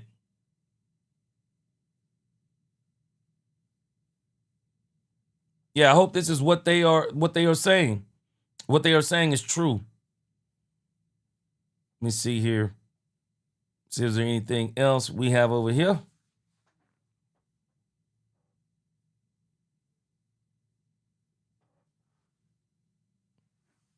Yeah, it's obvious the Cowboys are going after young players. I mean, young DCs. I'm still confused on why Raheem Morris is not on here. Yeah, Zach Orr, 33, Christian Parker, 34, DeMarcus Covington, 36, Bullen, 41. Man, Bullen looks older than 41. Jim Leonard, 43. He looks younger than 43. Jonathan Gannon looks younger than 43. Ephraim Banda, 44. Aaron White Cotton, 44. Durante Jones, 47. So, again, man, I'm just... We got to get this coach thing. We got to get it right, guys. The NFC has 3 Super Bowl winning coaches. And I'm telling this, man, John Harbaugh is going to bring stability to the New York Giants. He's going to bring stability. I think he's going to try to bring a top-notch play caller. He's going to, in what do they have, the 5th pick in the draft? Man, the New York Giants are going to be a problem. Not in 2026, I believe. I think maybe towards the end of 2026. But I think they're going to be a problem in 2027. So the Cowboys have got to get this right and become the dominant team. Become the dominant team that we know that they can be with a top offense in this league. They got to do it, and they got to do it now. Junior said, I believe. Appreciate that super chat, Junior. Oh, Junior, hey, I agree with you on this 100%. I believe Shotty is doing his due diligence. If he doesn't get it right, it's all eyes on me for Shotty. I think this is what Jerry is setting up to. I really do. Jerry is setting this up. I don't think he's setting him up. Don't get me wrong when I say he's setting this up. But I believe Jerry is setting this up. That, hey, man, all eyes on him next season. There'll be no excuses. All eyes on him next season. Look at this. And this was my thought process too. I want y'all to think about this. This is a very serious question. No answers will be frowned upon.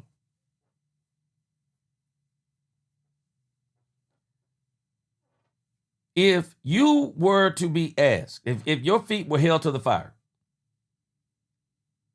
if your feet were held to the fire right now, Queen, what's going on, Queen? If your feet were held to the fire right now, your feet held to the fire. Somebody said, get to it.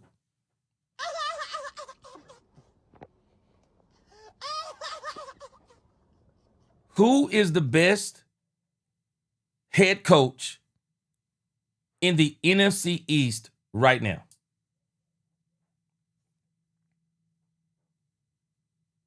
Right now, if somebody said, hey, let's go even further. If they were to tell you, rank the best NFC East head coach right now,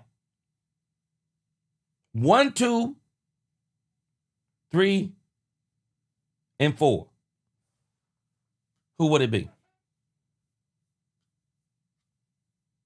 Right now, who's the best coach? Who is the best head coach from least to greatest in the NFC? Y'all tell me. Y'all tell me, who do you think is the best? Because if we're being honest with ourselves, I'm just saying. If we're being honest with ourselves, who is right now? Who is the best head coach in the NFC East right now? Tell me who it is. Tell me who it is. DC, welcome to the congregation today.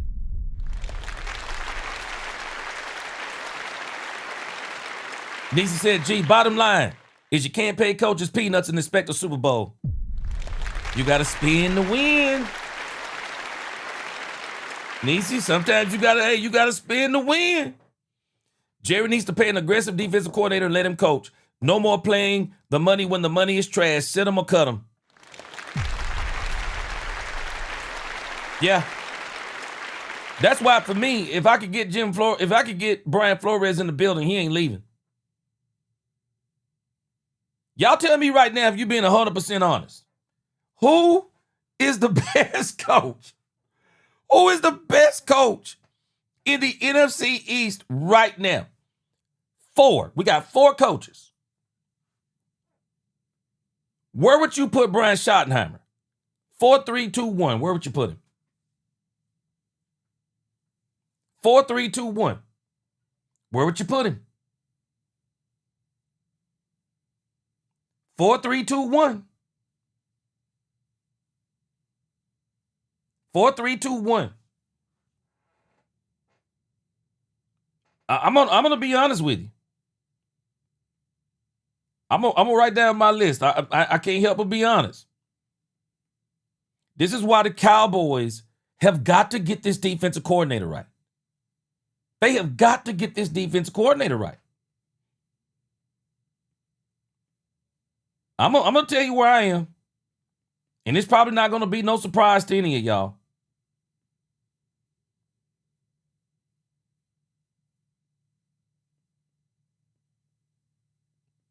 But I'm going to tell you who I think is the number one. I'm going to tell you who I think is the best coach over there right now. Best coach in the NFC East right now. Right now.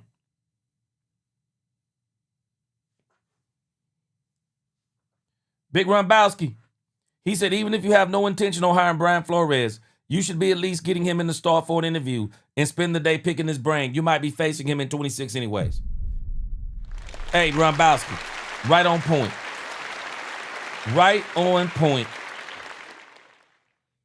I have got to bring in Brian Flores. Not only do I got to bring in Brian Flores, I got to bring in Raheem Morris. I got to bring in Raheem Morris. I do. I want to hear what Raheem Morris has to say.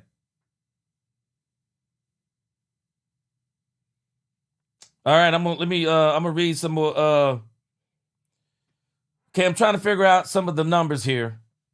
I see the numbers, so let me try to make sense of what I'm seeing here.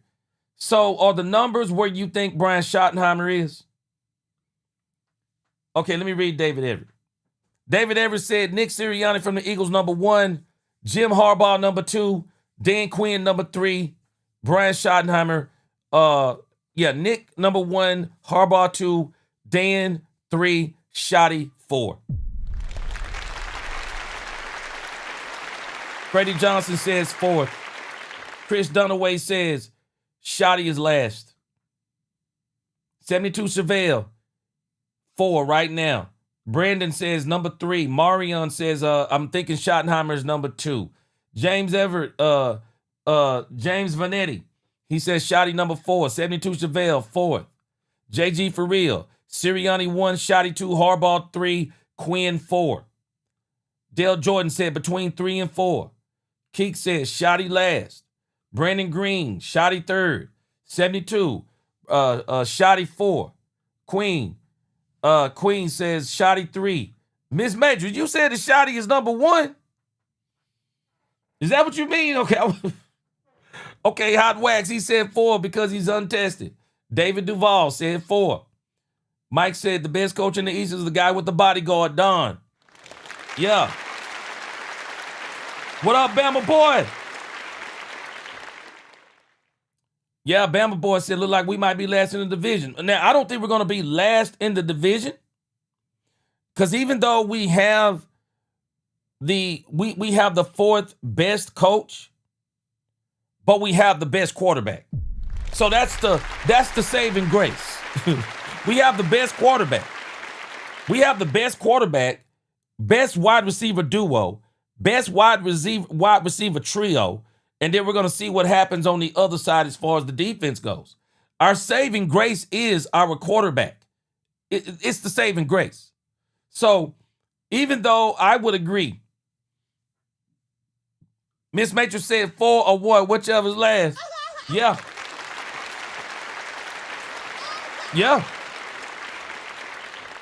Yeah, Taylor Tatum, Sirianni, Harbaugh, Quinn, Schotty. Yeah.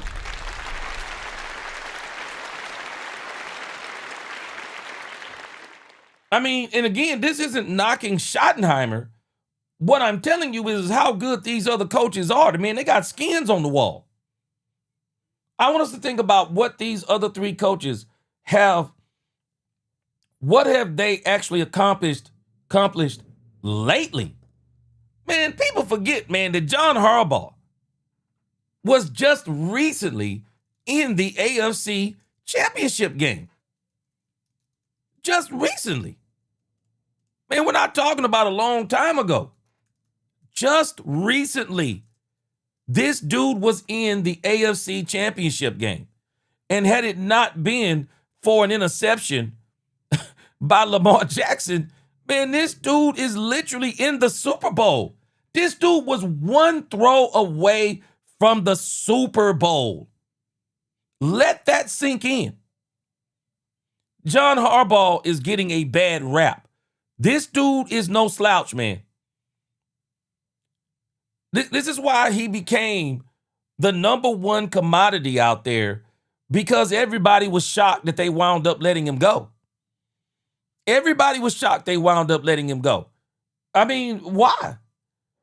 Because it wasn't his fault that they didn't go to the Super Bowl. I think that was the 2023 season, maybe? I mean, this is recent history. Nick Sirianni goes without saying. 5 times, 3 times in the playoffs, 2 Super Bowls, 1-1, almost 1-1. Dan Quinn. Dan Quinn came off of 3 12-win seasons with us. Super Bowl with the Falcons. Super Bowl with the Seahawks, won that one. But not to mention, first year as the head coach of the Washington Commanders, NFC Championship game. I mean, the accomplishments of these coaches is crazy, man. Crazy. Absolute crazy work. My man Junior. Junior says, hate to say it, but Sirianni is number 1. Oh, man, you and me thinking the same way. The crap he has to put up with isn't easy. Man, he got to deal with some divas over there. He's got to deal with A.J. Brown. He's got to deal with a quarterback that doesn't play quarterback well. He's got to deal with the Philadelphia media. Y'all think the Dallas Cowboy media is bad? I want y'all to let this sink in. 5 playoff appearances, 2 Super Bowls, win one, almost won one, lost it by the hair of his chinny chin chin, and they still calling for Nick Sirianni's job. Shoot, Junior, you ain't lying, bro. Boy, you ain't lying. You are not lying. I'm going to tell you where I am right now. And this is based on what have I seen lately. I think Incredulous makes a good point. He said Quinn is not better than Shoddy. I say he is better than Shoddy right now based on what I've seen with Quinn. Because I did see Quinn get to that AFC Championship game. G-Love, what up with you? My list is this. My list is Shoddy at 4, Quinn at 3, Harbaugh at 2, Sirianni at 1. But there is a but.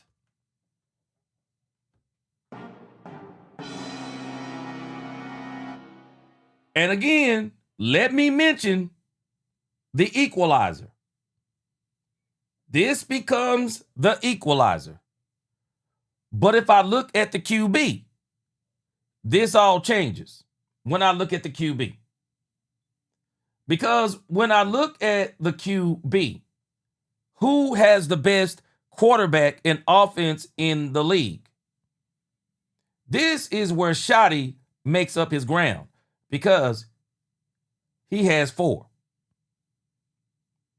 If I had to go to the second best quarterback in the division, I'm struggling. I'm struggling with this, but I'm going to give it to Jaden Daniels.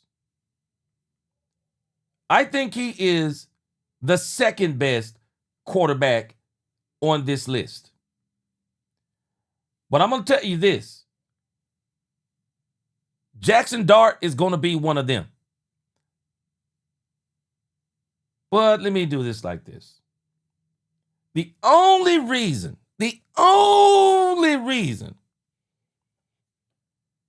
I'm struggling with Jalen Hurts. I'm going to give Jalen Hurts a little bit more respect because he's won on the biggest stage. I'm going to put him above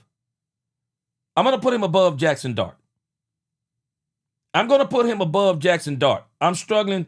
I might even put him above Daniels just because he's done more over the last 5 years. But in the grand scheme of things, where Shoddy shoots to the top is because Shoddy has the best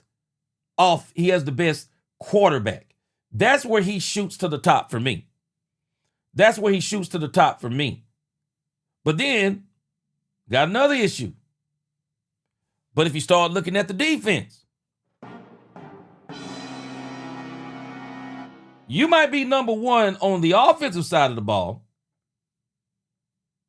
But then if I got to come to the defensive side of the ball, we go to dead last again. We go to 4. I would say Quinn is probably at 3. Harbaugh is at 2. Sirianni is at 1. That becomes the problem. That absolutely becomes the problem. So it's going to be very interesting this year. And this is why, though, when I look at these coaches, man, coaching matters. Man, I got to keep saying it, man. Coaching matters. And these other teams, Jerry better be serious about this next defensive coordinator. Because I'm telling y'all, guys, this league is showing us, this NFC East is showing us, man, they're serious about coaching. They're serious about coaching. So we better get serious about coaching. Niecy says she put the shotty before Dan Quinn.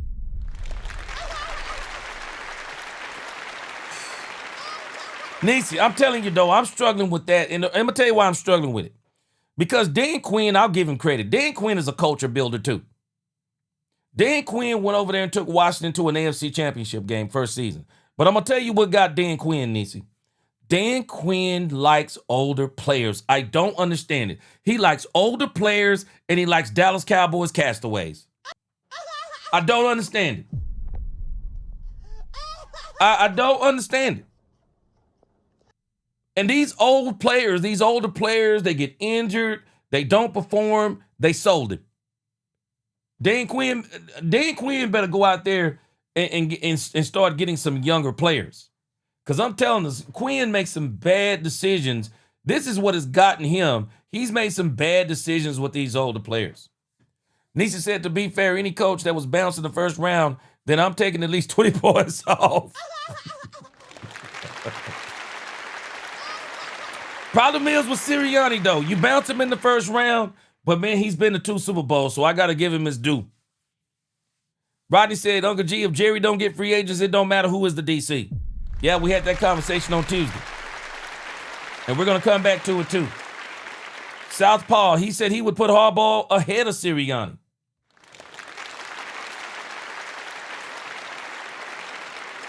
JG, he said, I'm in Maryland. Oh, you in Baltimore? Yes, sir. I see you, JG.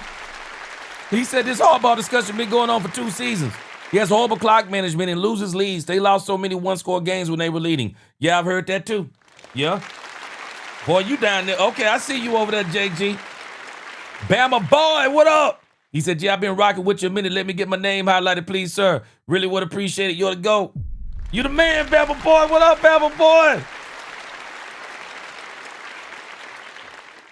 Yeah, incredulous. See, I'm using the skins on the wall. And incredulous. This is the reason why I'm concerned about why is Raheem Morris not on the list. Why is Raheem Morris not on this list? And so the Cowboys, you know, they may have to be playing the waiting game if they want Jim Schwartz, because I think they're trying to wait on Cleveland hiring a coach and see if the coach still wants to retain Jim Schwartz. But he'd have to be crazy not to want to retain Jim Schwartz. Big Rambowski says Sirianni does nothing special. He's shown he can't even call plays on offense, which is his side of the ball. He's just been lucky to have the NFL's best GM and an owner not afraid to spend money. Hey, man, hey, Rambowski, it is what it is. Hey, he's been able to pull it off, so I gotta roll with him. Niecy, yeah, I want an aggressive DC. That's why I want Brian Flores. I really want Brian Flores. Bad. I think he's really the guy the Cowboys need. I'd like to hear him talk to Raheem Morris. I'd also like to see him see if they can even get Jim Schwartz. I like Jim Schwartz. He's got an attitude. Reggie TX, what up? I like Jim Schwartz too. Hey, main purpose. Jackson Dart not only has to stay healthy, Jackson Dart has got to stop trying to be a running back too. Man, this league will humble you if you're a running quarterback. Man, let me tell you something. Man, I've seen some of these quarterback runs this past season. Man, I'm going to tell y'all right now. Man, I would be fined every single week. Man, these quarterbacks, when they be trying to run out of bounds, man, I would literally launch my body in the air. I come from an era to where if you got a hit on the quarterback, you didn't try to kill him, but you definitely took him out the game.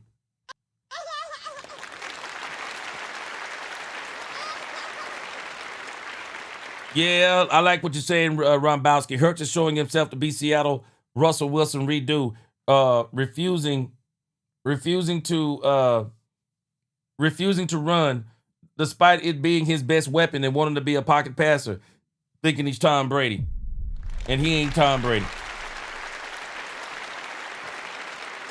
He definitely ain't Tom Brady. Fang, he said the Cowboys need to fire Brian Schottenheimer and bring in Mike Tomlin. Man, Mike Tomlin.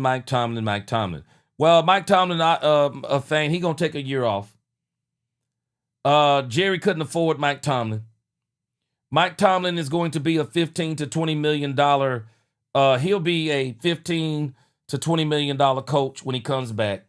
Not only that, whoever gets Mike Tomlin, they're going to have to give up a draft pick. They're going to have to give up draft capital to get Mike Tomlin. So there's a whole lot of things that's going to come with Mike Tomlin. I mean, you could get Mike Tomlin and probably shoot yourself in the foot at the same time. G Love 9. Some other people have been saying this too. They said Will McClay and his scouting team, looking back to 2021, has so many busts in the draft. We need a better front office team to get go get ESPN Lewis Reddick.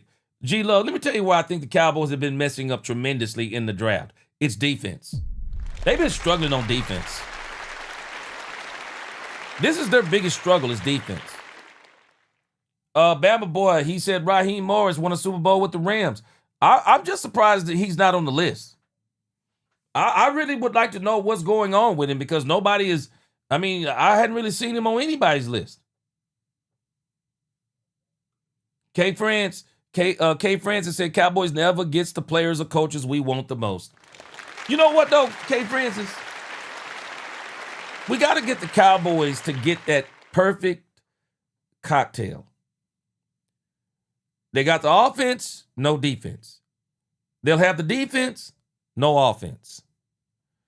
They'll have the passing game, no running game. The running game, no passing game. You got the defensive line, the back end is bad. You got the back end, the defensive line is bad. We got to hit that perfect combination. And that's why I say that this next coach is important. Southpaw said Philly is getting Mike McDaniels. That's what they're saying. Now, this is what they're saying.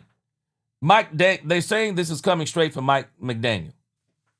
They are saying that Mike McDaniel, rather than taking a job that is less attractive, they're saying that Mike McDaniel would rather take a high-profile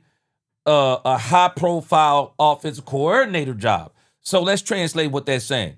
Mike McDaniel would turn down a job with the Tennessee Titans that he know it's going to take 2 or 3 seasons to build them. Arizona Cardinals will probably take 2 or 3 seasons to build them, especially with the mess they got going on with Kyler Murray.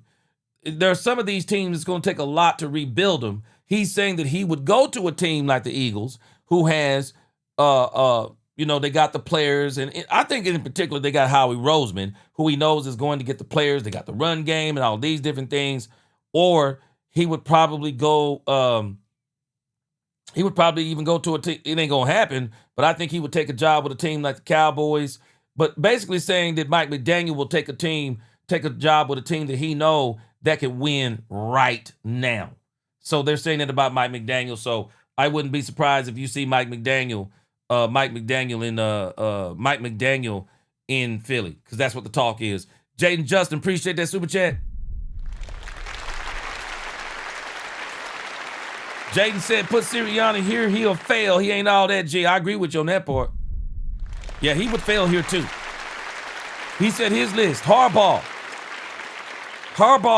Quinn, Shoddy, Sirianni. Yeah. Nisi, me and you, we on the same page on this. I don't think Brian Schottenheimer needs to be the play caller anymore. I agree. I would love for them to bring in Mike McDaniel. I wish they would announce it. Superman, he said, gee, have you heard anything about them signing Leonard as a DC? I thought I heard that at 105.3 The Fan a couple of days ago. No, but they're saying he's the favorite. Okay, Rumbowski got a solution. He said, it's because Raheem Morris is tight with Kyle Shanahan since their ATL coaching days, G. If Saleh leaves San Francisco for a head coaching job, then Morris will slide in to fill the San Francisco DC slot. I see you. Yeah, I see you on that.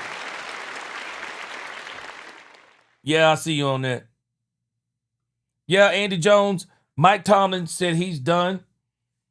And I won't be surprised if he comes back next year. But I'm telling you, man, 19 years is a long time. That's a long time, man. Mike Tomlin could probably get a job at somebody's desk broadcast, I don't see him in the booth, but I can see him on a network. TV stations would probably kill to have Mike Tomlin. And Mike Tomlin could make his money just going on TV, spending time with his family, and not having to do all the stuff that he's had to do in the past. So it wouldn't surprise me if Tomlin is done with coaching. Man, I'm going to tell you something, man. Coaching takes a lot off your life. It's not a job for the weak. I'm telling you that. All right, Lisa Worley. This is what I think the same thing. Dallas already has their DC. They're going to wait until after the Super Bowl to announce it's Jim Leonhard. Man, let me tell you something, Lisa. I'm hoping the Denver Broncos beat the Buffalo Bills. Because I just get sick of this league always trying to crown certain quarterbacks and then hating on certain quarterbacks, in particular our quarterback, Dak Prescott.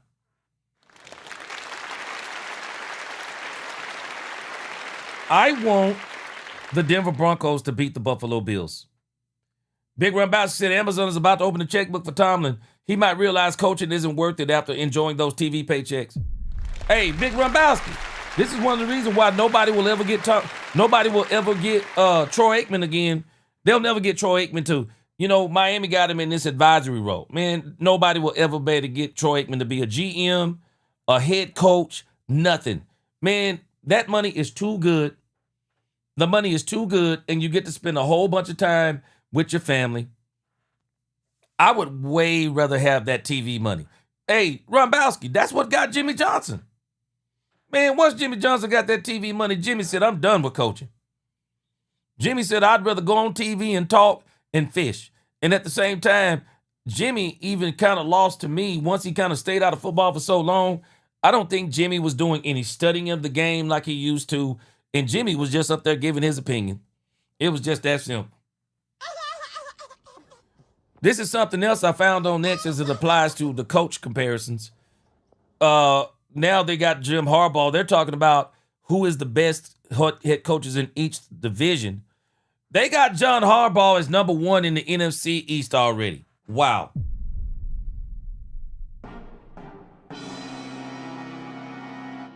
Already got him in the number 1. NFC North, Ben Johnson, goes without saying. Boy, when I tell you Ben Johnson is a different kind of coach, that dude, Ben Johnson, can't stand Matt LaFleur. Man, that handshake he gave Matt LaFleur after that beatdown. Ben Johnson is just the kind of coach you want, man. That dude is a dog, man. They got Kellen Moore, best coach in the NFC South. NFC West, they got Sean McVay. Hold on a second. I'm struggling with I'm struggling with this one. Hold on a second.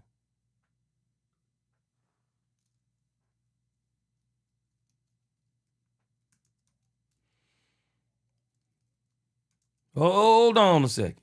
I'm struggling with this one.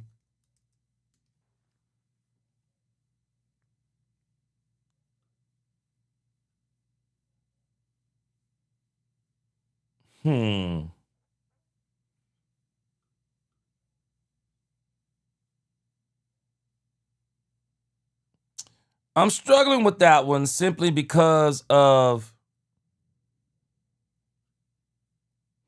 Kyle Shanahan.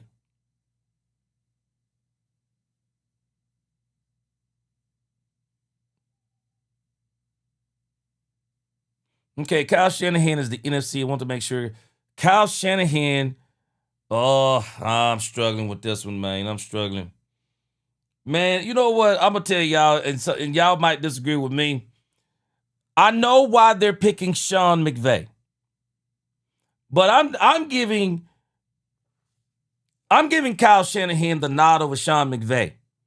Because Kyle Shanahan has done more with less. Sean McVay got his Super Bowl with a super team. Kyle Shanahan is always going to be in my top 5 in this era. Because Kyle Shanahan has not only taken Jimmy Garoppolo to the Super Bowl, Kyle Shanahan has taken Brock Purdy to the Super Bowl. I'm taking Kyle Shanahan all day long over Sean McVay. Andy Reid, AFC West, I get it. Ooh, AFC South.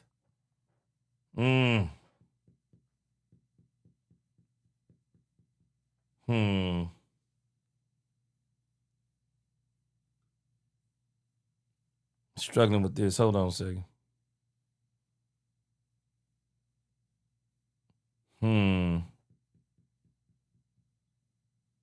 Oh, heck no. I am not taking him over Ryan. I ain't no way, man. I'm not taking over Miko Ryan. That's his name? Nah, bro. Nah, this is blasphemy right here. I'm not taking him over old boy from Houston. I'm not doing it. We are not doing that today. I am not taking Liam Cohen off one season over Ryan. I'm not doing it. I'm not doing it. Put some respect on that man's name. Okay, Zach Taylor, AFC North.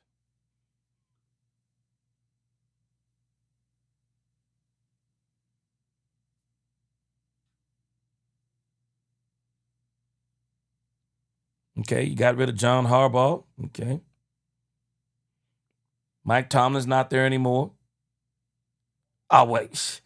Man, Zach Taylor got this by default, man. Man, he got this by default. There ain't no coaches left in the AFC North. Man, there ain't no coaches left over there, man. Stop this. Stop this madness. AFC East, they got Mike Vrabel. And I understand where they're coming from. Sean McDermott, because the Dolphins don't have a coach. Aaron Glenn just got with the Jets. Sean McDermott is at the mercy of basically the failures of Josh Allen. And then, so Mike Vrabel, I would say that's right on Mike Vrabel. But I'm not giving them the AFC South with Miko Ryans. Yeah, the Miko Ryans, ain't no way I'm doing that. AFC West, I can agree with Andy Reid. NFC West, Sean McVay, I would still take Kyle Shanahan. He's done more with less. Kellen Moore in the NFC South. Let me make sure on this. Kellen Moore, Panthers, Bulls, Falcons don't have a coach. Yeah, I can see what you would take. Bowles, to me, seems to be an underachiever. Panthers haven't seen... They were better than the Saints this year. But I think Kellen Moore is going to be a great coach. I would probably take Kellen Moore over the rest of them just because of his play calling. That's why I would take Kellen Moore. Once they give Kellen Moore the players, you watch how Kellen Moore and the Saints are going to look. They're going to be some serious contenders. But again, the NFC East, I'm not giving John Harbaugh the best quarterback the best coach in the NFC East yet. I need to see him over here. As much as I don't like Nick Sirianni, with all of the things that he's endured, I'm still sticking with Nick Sirianni on that thing in the NFC East, where I am.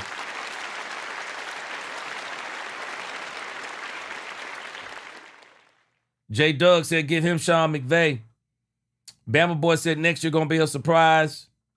Big Rumbowski said, D'Amico Ryans will be a better spot over Liam Cohen if the Texans hadn't started the season 0-3. That's the main issue, I think. Yeah, I'm still taking D'Amico, man. D'Amico, hey, man, let me tell you something, Big Rumbowski. You tell me if you agree.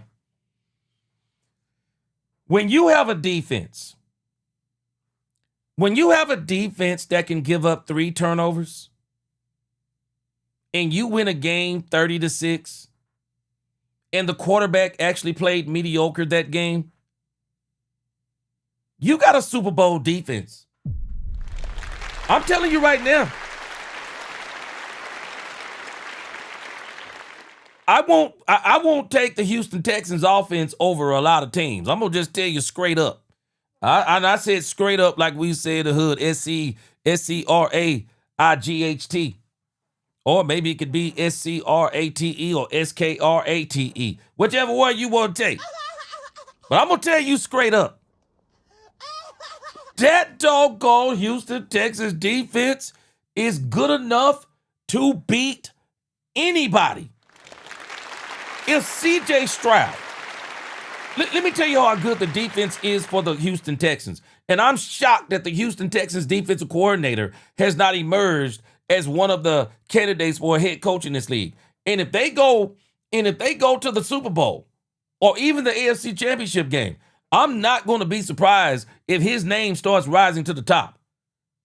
That Houston Texans defense, man, can beat anybody. Man, they can beat anybody, man. That Texans defense is not just, it didn't just get good. It's been good. Woo! Give me that Houston Texans defense for Christmas. Man, give me that Houston Texans defense for Christmas. Man, whoever is playing the Houston, let me look at the bracket again.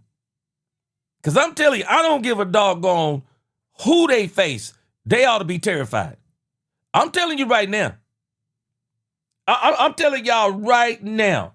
Do not be surprised if the New England Patriots get beat by the Houston Texans. I'm telling you right now. I'm telling y'all right now. Do not be surprised if they get knocked out the box. Slick Rick up in this thing. Don't be surprised if the Houston Texans knock the Patriots out the box, man. Them boys' defense is crazy with it, man. The Houston Texans defense, stop the run, check. Sack the quarterback, check. Terrorize the quarterback, check. Turnovers, check. You name it, that defense can do it. Patriots gonna have their hands full. They are going to have their hands full, man. I will not be surprised. Defense wins championships. I will not be surprised if the number 1 and the number 2 seed, if the Bills, and don't let me say the number 1, I will not be surprised if the Bills and the Patriots both go home this weekend.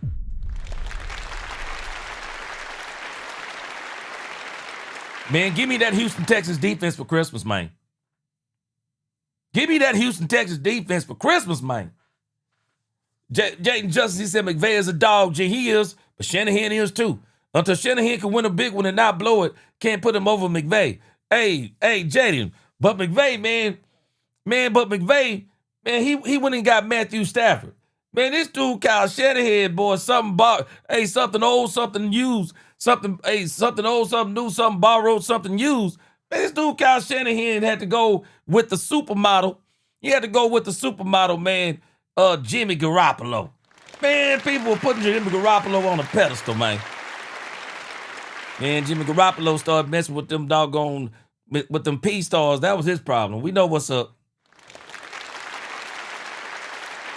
But Kyle, man, the job Kyle Shanahan has done this year, Kyle Shanahan's probably going to be coach of the year. All those injuries, and he still get to the second round of the playoffs. It's a phenomenal job. Bama Boy said, that's why I wanted Jerry to look at my ex-Bama boy, D'Amico Ryans, as head coach. That Texas defense is fast, physical, and will beat your butt up. Yes, sir. Yeah, D'Amico is nice, man. Yeah, D'Amico is nice for sure. All right, Jayden Johnson said, I love Ryans in Houston. Houston never fired him. I'd want him expeditiously. Yeah, man. Oh, Reggie, say it again.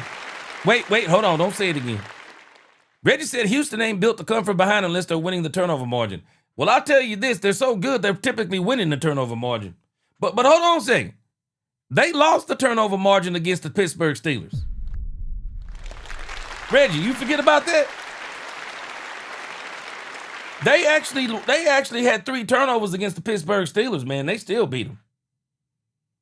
Yeah, Bama Boy said Will Anderson Jr. built by Bama, roll tide, yeah. Brown Bowski said Levi Stadium is hosting the Super Bowl again. Before Jerry World got a chance to host the second Super Bowl, dang, Roger really hates Jerry. You know it. You know it. Jerry tried to get him up out of there, couldn't do it. Jerry tried to wield all his power. He couldn't get it done. Dale Jordan, he said, how can I watch your sermons? Send me an email and I'll send you my latest one. Send me an email at,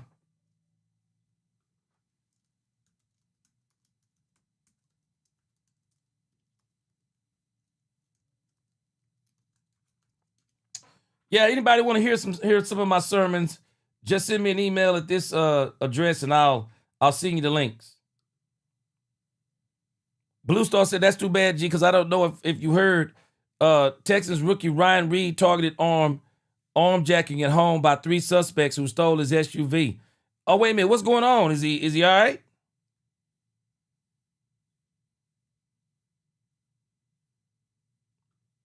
Bama boy, man, let me tell you what's so crazy. He said, gee, the fact that Texans was 1-5 when the quarterback was out and then went on this run. Bama boy, my son likes the Houston Texans. I was shocked. Man, let me just tell you how much I've been focusing on the Cowboys this year. I was shocked when I discovered the Houston Texans was 12-5. Man, forgive me for focusing on the Cowboys so hard. I was shocked. Man, when I saw the Houston Texans record, I couldn't believe it, man. I was shocked that they were 12-5. I was shocked. I really was. All right, here's Clyde says, somebody please tell me who they want.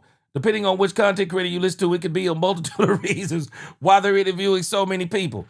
Hey, here's Clyde. All I'm hearing is Jim Leonard. That's all I'm hearing is Jim Leonard. What? Larry Gold said, bring Terry Bradshaw back and make Mr. Ed the head coach. Man, hey, I'm tell you something though. I ain't gonna hate on Terry Bradshaw. He was the man back in the day. All right, guys, let's do these last 2 segments, and then we're gonna be out of here for the night. These last 3 segments, they'll be really quick. But again, I think the Cowboys have an issue. And I don't think it's an issue per se, as it's something that the Cowboys are not going to be able to do.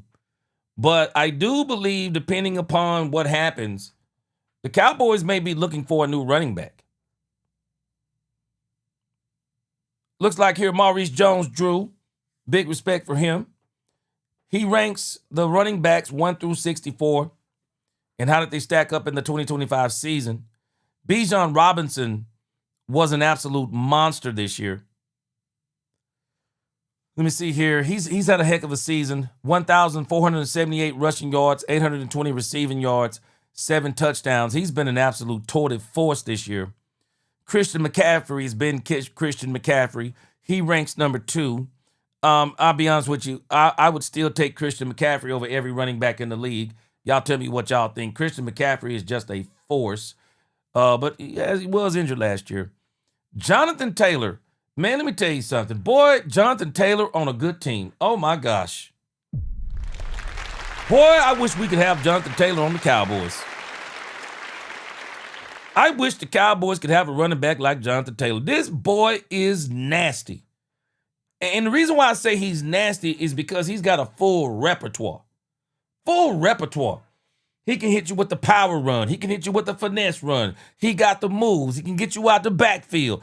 I mean, oh, man, Jonathan Taylor on a good team would be incredible, man. James Cook, he looks pretty good this year. Jahmyr Gibbs, another very good to great running back. Derrick Henry, built in a factory somewhere. Don't understand it. Derrick Henry still going strong. I think one of the worst things that Jerry Jones did was not get Derrick Henry. Boy, I wish we'd have had Henry. Devon Akani, not sure on him. Kyron Williams, okay, not sure on him, but he had a pretty good year. 1,200 yards, 1,252 yards, 281 receiving yards. Our man Javonte Williams. Now, Javonte Williams ran out of gas towards the end of the season, which is a clear indicator that the Cowboys need to get another running back. And I don't think they need to get the same type of running back. I think they need a different type of running back. Hopefully Jaden Blue will be more of a factor this coming season. He only had 137 receiving yards, and this is one of the issues that I have with Javonte Williams. Javonte is a power back, no problem with that. He's a power back, but the Cowboys need to change the pace back. Saquon Barkley at 10. I'm sorry, Saquon Barkley got the money and hasn't been the same. He got another extension from Howie Roseman right after that Super Bowl, and he didn't run the same this year. Now, they're saying that the offensive line was beat up, but I still say he didn't run the same. He didn't run hard as he did that year before. But I'm telling you, go check the record. We talked about this before. Man, those running backs, after they run 2,000 yards, man, them dudes don't hardly be no good no more after that. Them dudes fall off a cliff once they get close to them 2,000-yard seasons. There's a reason why he didn't want to play that last game of the season to get that 2,000. It wears you out, man, and I think it took a toll on him even into the next season. Josh Jacobs, I thought he did look pretty good. DeAndre Swift, he's up and coming for sure. Kenneth Walker III. Man, let me tell you something. If the Cowboys were to lose Javonte, I wouldn't be opposed to them bringing back Rico Dowdle. I'm sorry, but when somebody tells you to buckle up and they come out there and they put belt to butt the way he did, man, Rico Dowdle probably should have never let him out of Dallas. Probably was a mistake. But I won't go through all 64. Top 15 is good enough for me. Breece Hall is going to be a guy that people are going to be wanting the Cowboys to go get, not me. Don't want the Cowboys to spend no big money on a free agent running back because I got a strange feeling this might be one of the reasons why they don't even keep Javonte Williams is because he's going to be a running back. If Javonte Williams is only going to play for the Cowboys if he wants to play for the Cowboys. Because I'm telling you, I think some teams are going to throw a little bit of money at Javonte Williams. Yeah, Bama boy, I agree. Javonte Williams ran out of gas because he was the bell cow. Didn't have someone to relieve him. DeMarco Murray was ran into the ground. Same thing. Yeah, I said the same thing. Ran him into the ground. And the Cowboys have a tendency to do that when they don't have plans on keeping you. And that's why I'm kind of concerned about the running back situation. Nisi says Saquon needs a great offensive line to get those yards. I can't help but agree with you.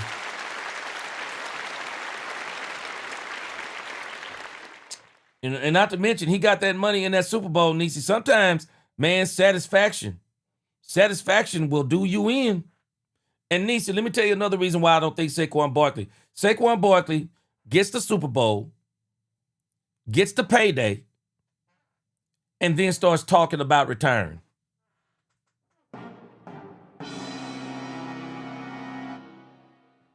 Shannon Sharp said something that I think makes sense.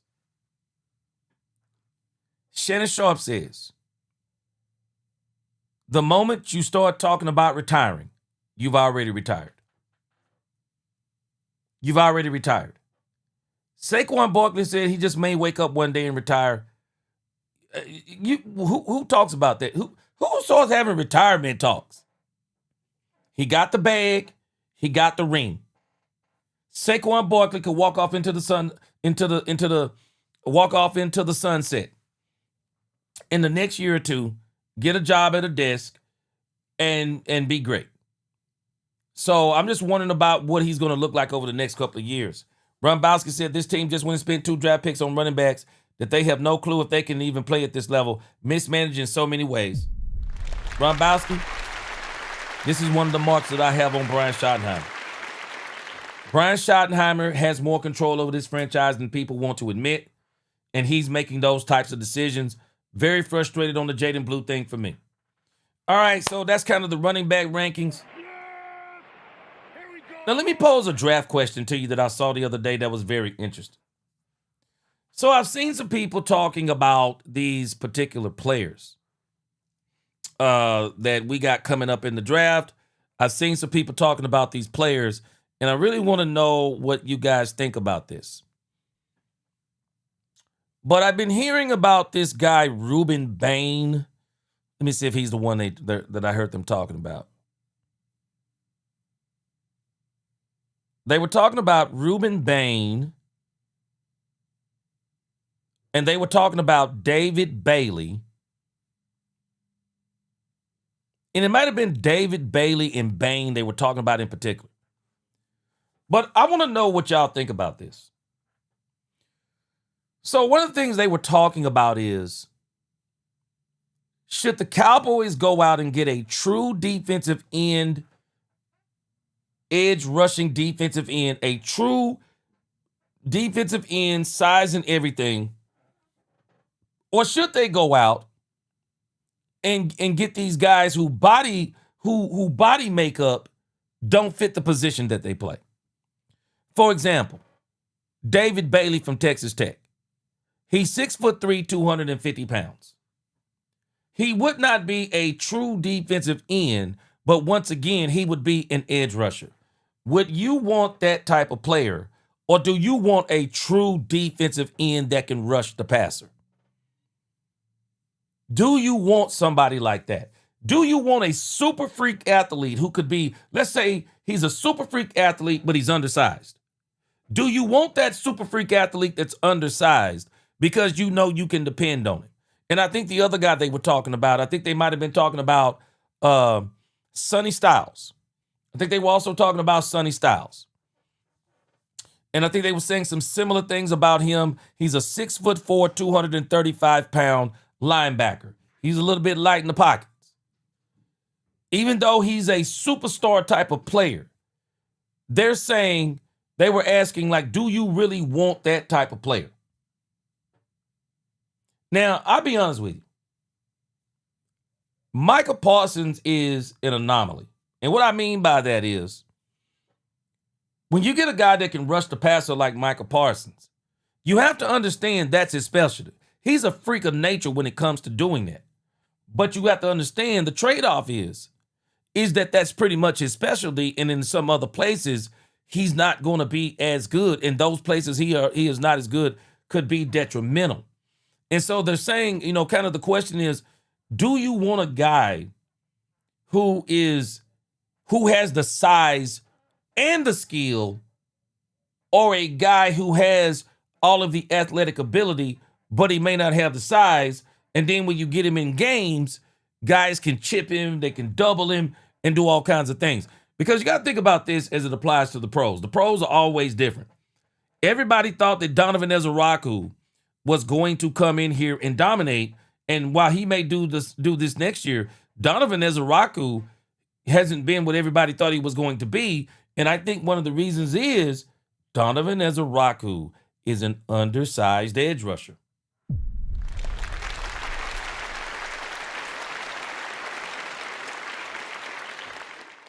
Donovan Ezeraku, if you ask me, he could play in a 3-4. I mean, when I look at Donovan Ezeraku, I don't even really see defensive end. I mean, he could easily play. He could easily play in a 3-4 defense.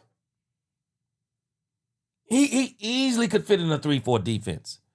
I mean, I really think they need to go out and get them a true, large defensive end that can play the position. No more undersized guys. The Cowboys have got to hit on this, man. They have got to hit on this. Ruben Bain Jr., 6'3", 275 pounds. I think they need a guy I think they need a large human being. I really do. I really do. Ruben Baines is 6'3", 275. Man, that's a large human being playing a defensive end. I'm thinking I want something like Ruben Bain. If the Cowboys don't address edge in the free agency market, I really would want them to get a guy like Ruben Bain. Unfortunately, I don't think Ruben Bain is going to make it to the Cowboys. As you can see, they have him going to the Arizona Cardinals at 3. Yeah, Ruben Bain will not make it to the Cowboys. But boy, if he does, it would be great. Doesn't look like David Bailey, even though he's undersized. Kendrick Falk, another guy, Auburn, he's 6'6". They got him going right before the Cowboys, and they got the Cowboys getting Mansour Delane as the first player off their board. Everybody's saying the Cowboys are going to get Mansour Delane from LSU, which I think is probably going to be the pick for the Cowboys, unless somebody like a Bain does fall down there. Unless he does. But I think the first pick for the Cowboys is going to be corner. Man, let me tell y'all this too. Boy, I heard something else crazy. And I'm hoping that what I'm hearing is not, I hope the Cowboys don't do this. Man, they talking about the Cowboys could actually take a doggone offensive guard in the first round. Please don't do it. Please do not do this. They are talking about the Cowboys could go offensive guard in the first round. Do not do this. If I'm the Cowboys, man, go in free agency. If you want a guard, go in free agency. But do not go in the draft trying to bring in a rookie guard and trying to have him protecting Dak Prescott. Don't do it. And I'm saying this because they were talking about, I think, Ty Smith moving to left tackle. Because I'm telling y'all right now, this conversation with Ty Smith is not done with. I heard something that they were saying that it has been decided that Ty Smith is going to play and stay at left guard. Don't count on it. I'm telling you, the Cowboys' patience for Tyler Guyton at left tackle is not going to be the same as it's been over the last couple of years. It's just not going to be the same. 72 Chevelle, he said, I heard also they're going to, he said also the same thing on the guard. Man, I heard this, and I'm like, Cowboys cannot do this. They can't do it. Ron Bowski said, I told you, G, Jerry loves his quest to recreate that dominant offensive line from the 2010s. Don't do it. Don't do it. Bama Boy said, Jerry better not take an O-line player again. Go in free agency, really. Man, get that guy in free agency, Dallas. You have the opportunity of a lifetime. You are at 12-20. You have got to make these two picks count, man. You got to make these two. You got to hit on these two picks. Poobie D says Sonny Styles with 12 and Delano McCoy with the 20th pick. Man, they have got to do it, man. They have got to get these defensive players. The Cowboys have an opportunity of a lifetime right now. They got the opportunity of a lifetime. They are at number 12. They don't have to pick the second best anything.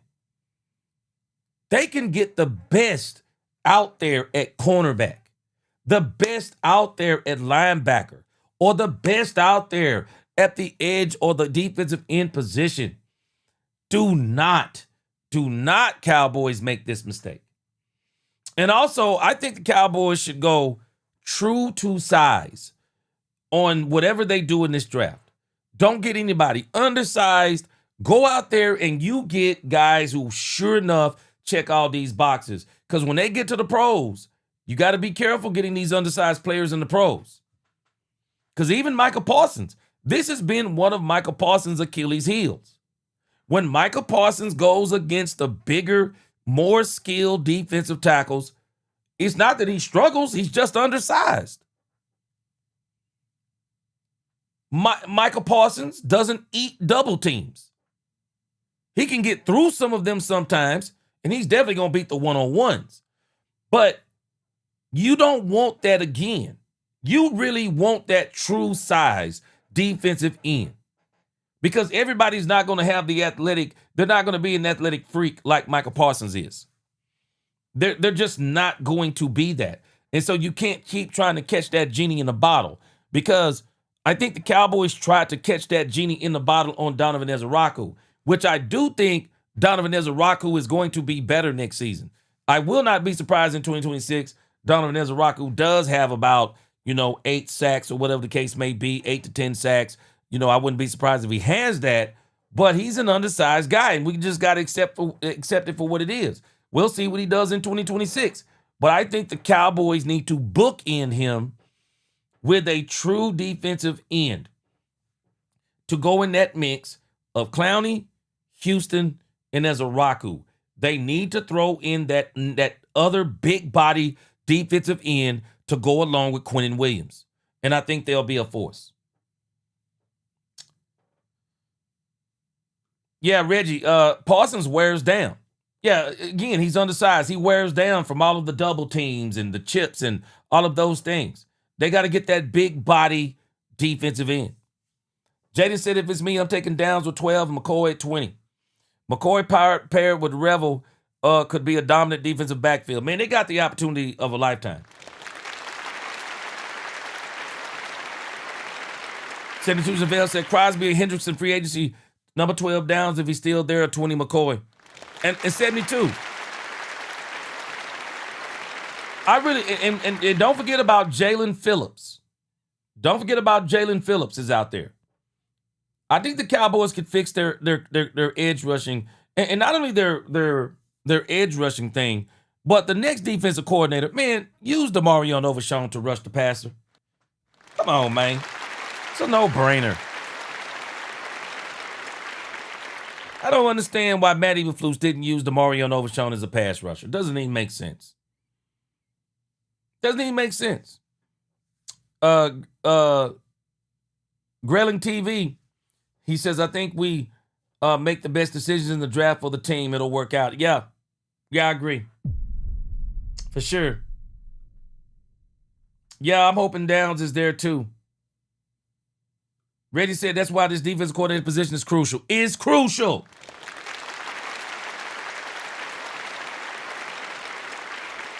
Crucial, bro. We can't keep letting these promising young players fall through the cracks because there's no continuity. Crucial, bro.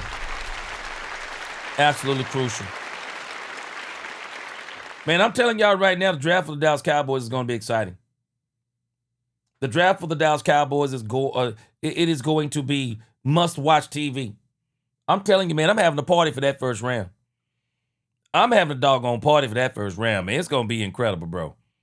I am excited about this Dallas Cowboys first-round draft. You got two top 20 picks, man. Two top 20 picks. Don't go in here doing some old crazy trading back, getting a guard. No, man. Let's go in this thing and just do what we're supposed to do. I say the Cowboys need to go all defense. All defense. Address, I would bring in some competition at left tackle, left guard. I would try maybe address one of those positions in free agency, depending upon what I'm doing. I'm going to decide on that big fish that I'm going to try to get. If I'm them, I'm going to try to decide on that big fish that I'm going to try and get in free agency. I'm going to decide on that. And I'm telling you, I would. Poopy D, he said, I'm flying out to a till-year draft party. Yes, sir.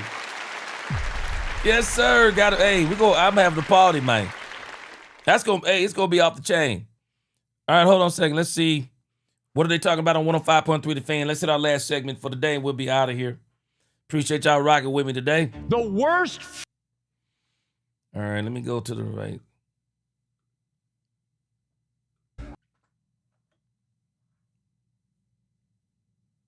We got a Love of the Star. Eric and I put one out today.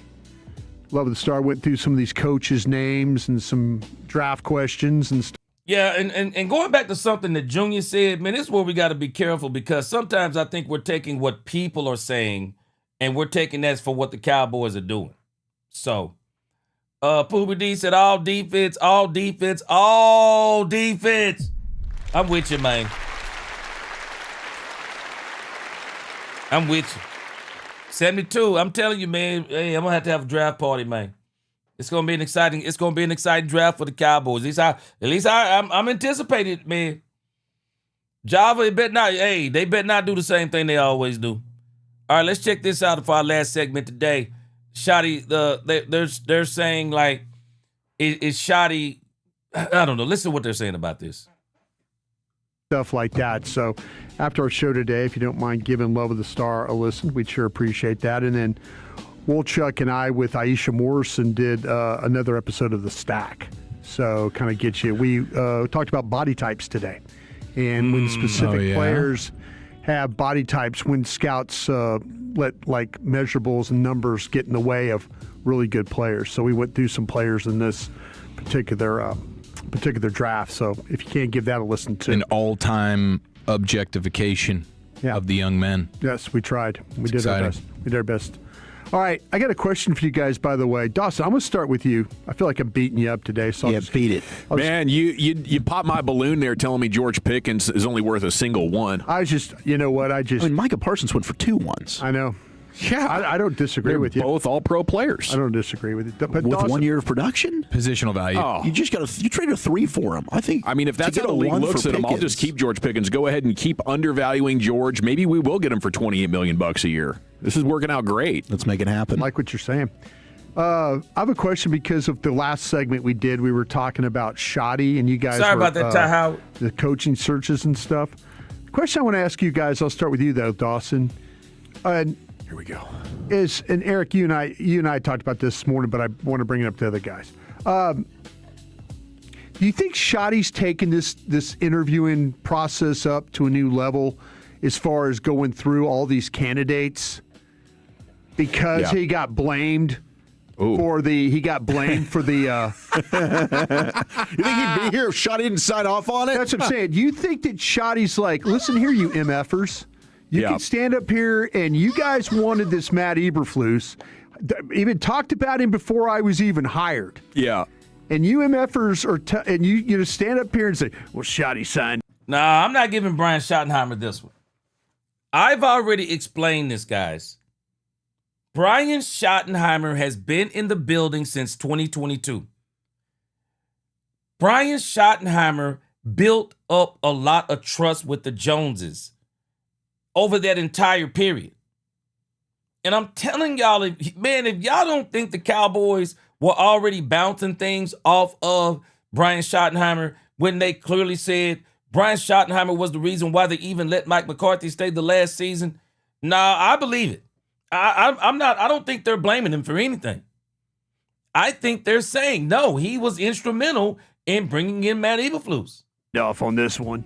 Shoddy signed up. Do you think Shoddy sat there at that point in time in his life and said, all right, I'm about to show you. I'm about to spend some of your money flying some of these dudes in potential. I know some of them are Zooms, and we'll get the next round will be flying guys. That's when Jerry and Steven will probably meet these guys. Yeah. When it turns into, what candidates you want to go. But do you feel like that Shoddy has this exhaustive search because he got blamed for the Eberflus stuff? No.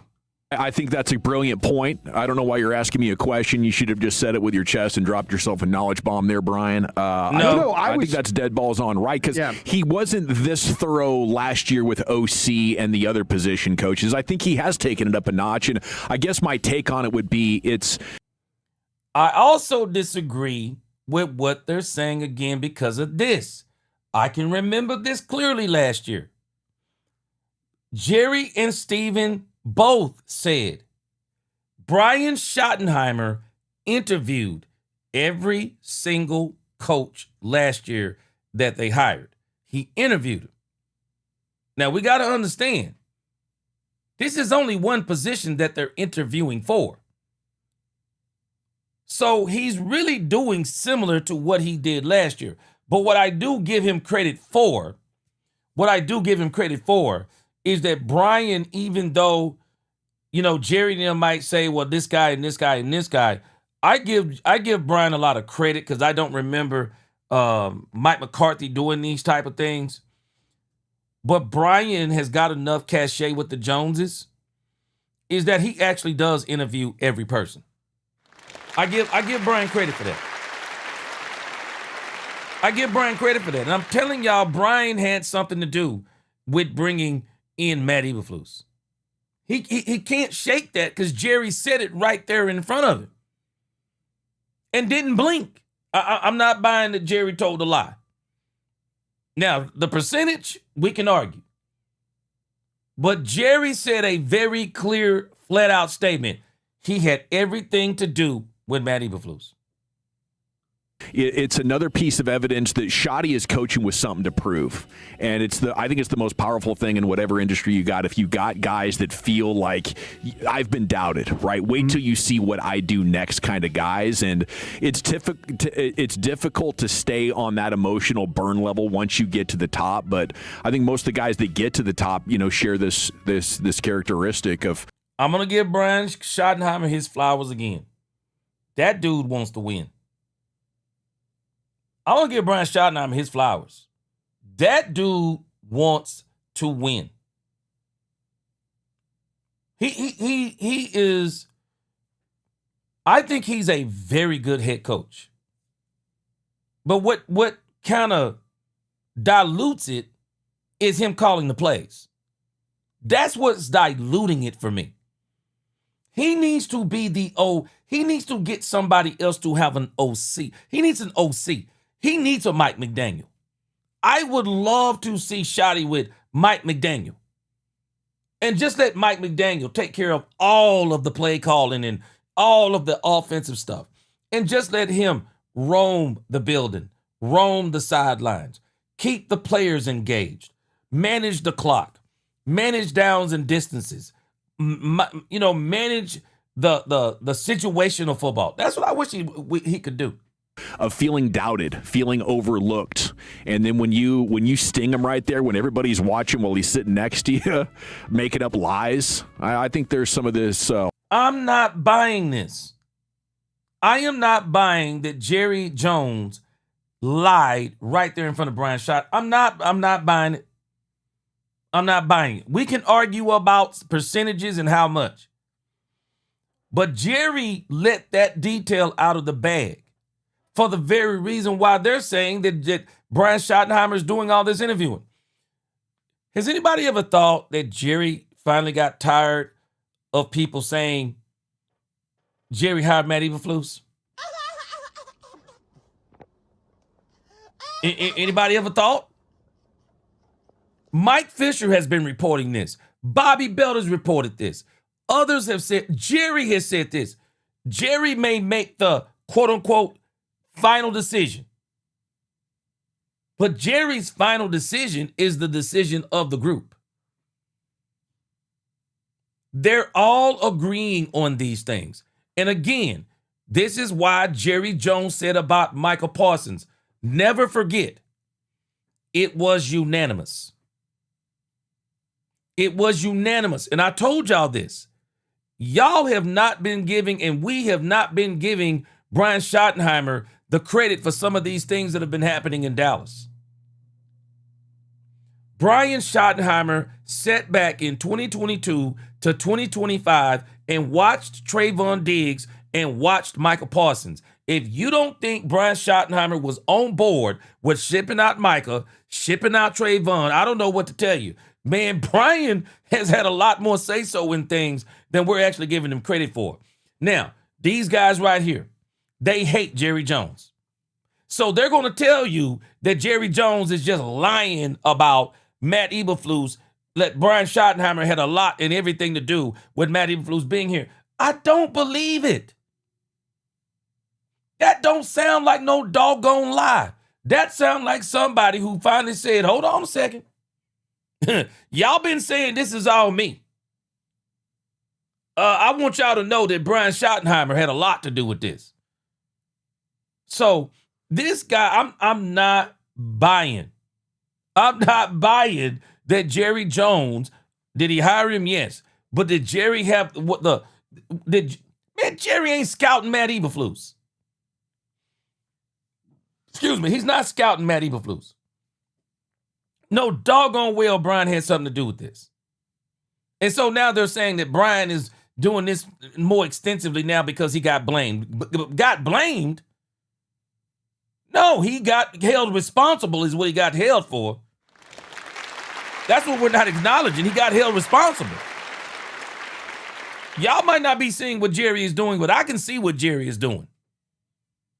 Jerry is beginning the process of putting Brian Schottenheimer on the clock. It's time to put up or shut up. You've done a lot of great things. We love it. Now we want to see more. We want to see more. Now we want to see what you're saying. We want to start seeing it applied on the field even more. Shoot, man, y'all, Jerry is not going to have the patience with Brian Schottenheimer that he's had in the past because Jerry don't feel like he got too much longer. Hold my beer and watch what I do next, or hold my shotty, watch what I do next. How about that, Wooly? Did Eric and I come up with something today that's worthwhile? Yeah, I think he's taking these interviews to another level because he sat there and got blamed for Matt Eberflus getting hired. I think he would have done this regardless. I think this is just kind of how he is. somebody making sense. I'm not buying this garbage about he got blamed. This is why he's doing this. I just think this is what Brian Schottenheimer does. Again, people are forgetting. He interviewed every single coach last year that they hired. Every single coach. Even if the Cowboys are going to hire them anyway. Brian Schottenheimer interviewed every last one of them. And if he had the opportunity to do this last year, we would have seen it be conducted in a different manner. But I think that this is kind of how Brian Schottenheimer works. I think that when he said we're going to cast a wide net, we're going to do a thorough search, he meant it. And now understand this. Let me show you how people talk out of both sides of their neck. They talk out of both sides of their neck, both sides of their mouth. Jerry hired Matt Eberflus. Jerry's calling all the shots. Jerry is in control. Jerry. So explain to me again, how did Brian Schottenheimer all of a sudden get the power to do what he's doing? Explain it to me. How does he all of a sudden get this power? We're missing it. He's already had it. Mike McCarthy let this same rabbit out of the hat last year, in 2024. When he revealed, I have a whole lot of say so here. Oh, so you do need to take some responsibility for this dumbness. Even James Jones came out and said some of the things he saw in Dallas reminded him of some of the things that Mike McCarthy did in Green Bay. James Jones said that. Jerry, because how does he get this power all of a sudden? Stop it. He was already being given some of this leeway. And again, and this is just what Brian Schottenheimer does. I'll give Brian Schottenheimer credit. Brian Schottenheimer is one of those individuals. He's very methodical. He's very hands-on. He likes to talk to people. Has anybody not ever noticed this part? Brian Schottenheimer loves to talk to people. Of course he's going to do his interview process. No doubt about it, he's going to do his interview process. It just makes sense. Even if they've already decided on this. Brian is still going to do his due diligence because in actuality, this is the kind of person that Brian Schottenheimer is. Again, one thing I'll say about him, he wants to win. Nisa said, gee, when Jerry started giving Shotty the McCarthy treatment by turning in homework before the game, it's a wrap. Nisi. Jerry wanted people to know that Brian was involved with that. That wasn't a lie. No, that was Jerry actually revealing truth. That was Jerry revealing truth. And maybe there is a little bit more of like, I didn't really want Matt Eberflus, and I kind of went with it because it's my first time here, and I didn't want to push back too much. But now, this guy's explanation actually would make more sense to me. Maybe it's his first year. And maybe he's saying what he thinks they want to hear. But nevertheless, I think two things could be true. Maybe what this guy, some of that is true. Maybe all of it's true in some form or fashion. But maybe he didn't want to have that voice. Maybe he didn't feel like he had that voice, whatever the case may be. And maybe he didn't want to push back against the grain because maybe he thought that is who they wanted. But Jerry Jones, I believe, is telling the truth too, that Brian Schottenheimer was on board, instrumental, and probably gave all the high points of bringing in Matt Eberflus. I can see it. I can absolutely see it. But I don't think Jerry lied. I really kind of think that this is him doing his due diligence, and this is probably one of his best attributes as a coach. Chieftain, we talked about it a little bit. Due diligence. Yeah. I think it's definitely added more fuel. I do think there is some level of shoddy, and he showed it with the offensive staff last year that he's willing to really get creative with some of the names and scour the football landscape to bring guys in. But I think that was definitely some added fuel there. Like, I would love to know off the record, Shoddy, what were you saying to yourself inside whenever. Yeah, whenever, F these guys. Exactly. Like, Yeah. I can't imagine that Shoddy took too kindly to Jerry basically pinning Eberflus on him. From a business perspective, this. But how do we know he didn't? How do we know? All of this is just assumption. But the one thing that we know was said, Jerry said he had everything to do with. And that sounds like to me that Jerry is saying that that Brian Schottenheimer did some convincing in there too. Brian, Jerry looks at being associated with the Cowboys as tremendous value. Oh, yeah. So he's probably like, well, what? You're the Cowboys coach. You get all this positive attention and all this fame from being here. You can help me absorb this. I think This guy hates Jerry Jones, man. Bruh. This dude up here on the top left, I'm not even sure he even likes the Dallas Cowboys. I'm just being honest with you. I think he talks Dallas Cowboys. I don't think he likes the Dallas Cowboys. This guy runs with anything negative against the Dallas Cowboys. I don't think he likes the Cowboys.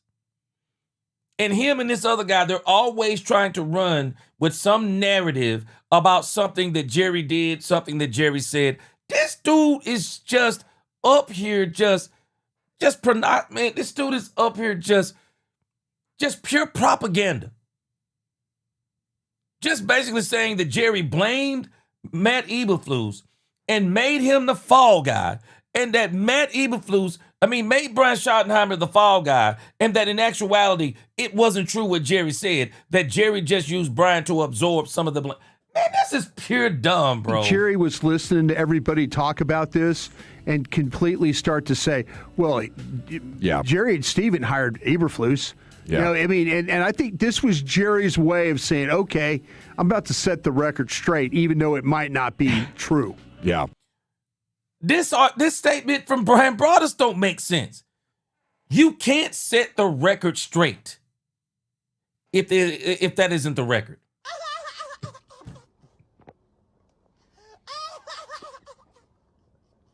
Poobie D. And I'm going to tell you what we do know, though. Poobie D. Chanel in the crib. What's up, Chanel? Poobie D, I'm going to tell you what we do know.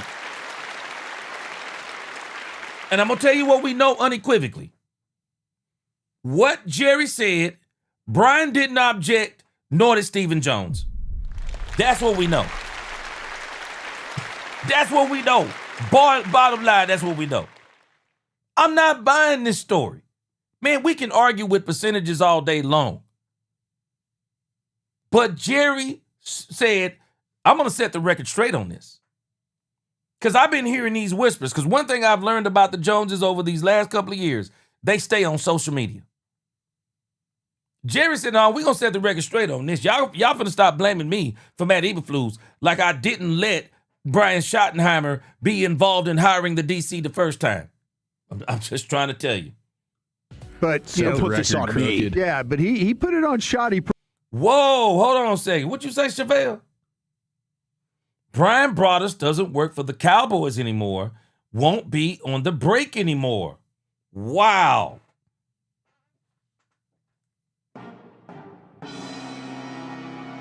Maybe that's why he's talking with his chest out a little bit more against Jerry Jones.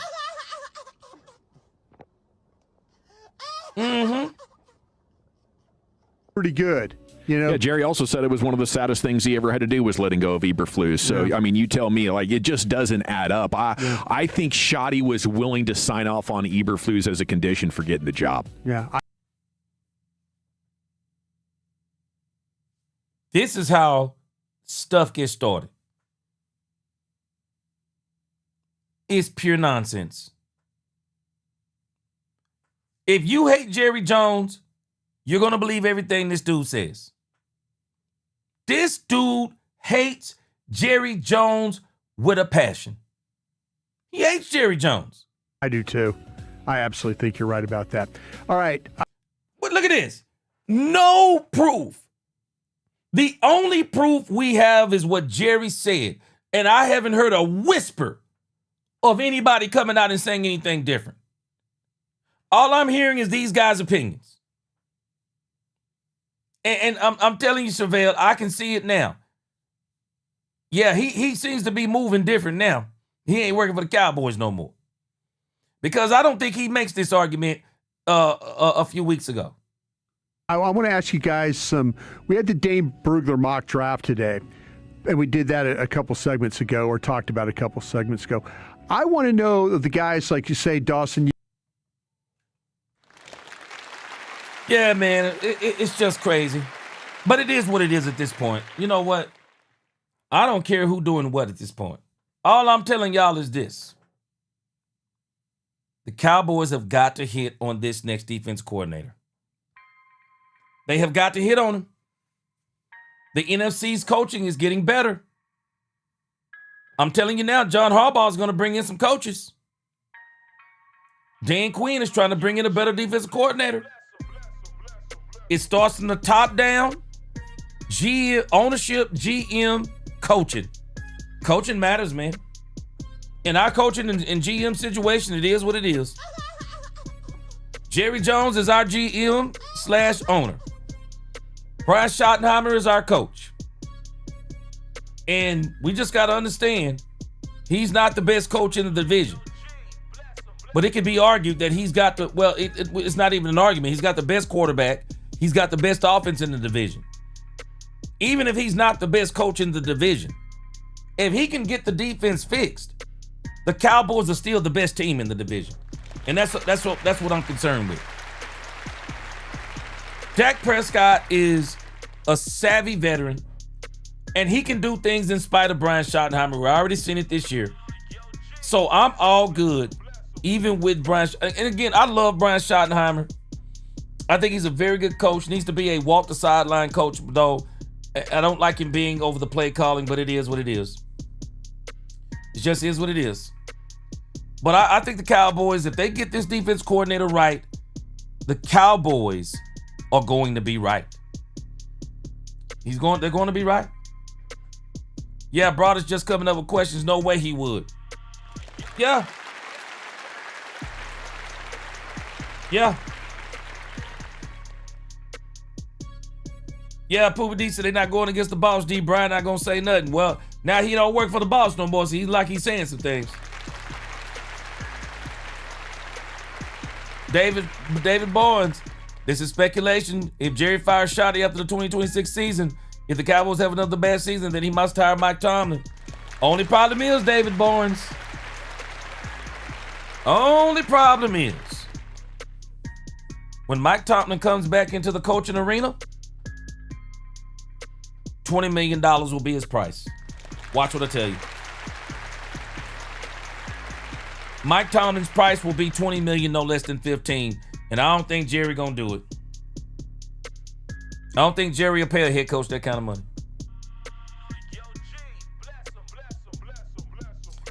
Greeling TV, he said, Mr. G, he said, do we get 2 years in a row of Dak getting better this upcoming season? Yes. I said it at the beginning of the season. We are about to see the best 3 to 4 years of Dak Prescott we've ever seen in our life. The question remains, though, will the Cowboys get in front of or on the opposite side of Dak Prescott what they need? He said, I feel like every year it's something we don't see that we should end up happening. Hey, if they get that defense fixed, it's all good. Bama Boy said they talking about Dak's too old to win. That's crazy talk. I don't really think quarterbacks get percolating until around that 30-year mark. I don't think they don't get percolating until then. They don't get percolating. Yeah. They talking about Dak's too old to win. John Elway's old. Man, Peyton Manning was old. Nah, that's what they need, man. Dak is the perfect quarterback for the Cowboys right now. 72 Chappelle. He said Lombardi not happy on the breakdown. 72 Chappelle, I'm about to check my email, see if Jerry has emailed me yet. I'm about to see if Jerry done emailed me. Jesse Gardner, DC for life. Yes, sir. Yeah.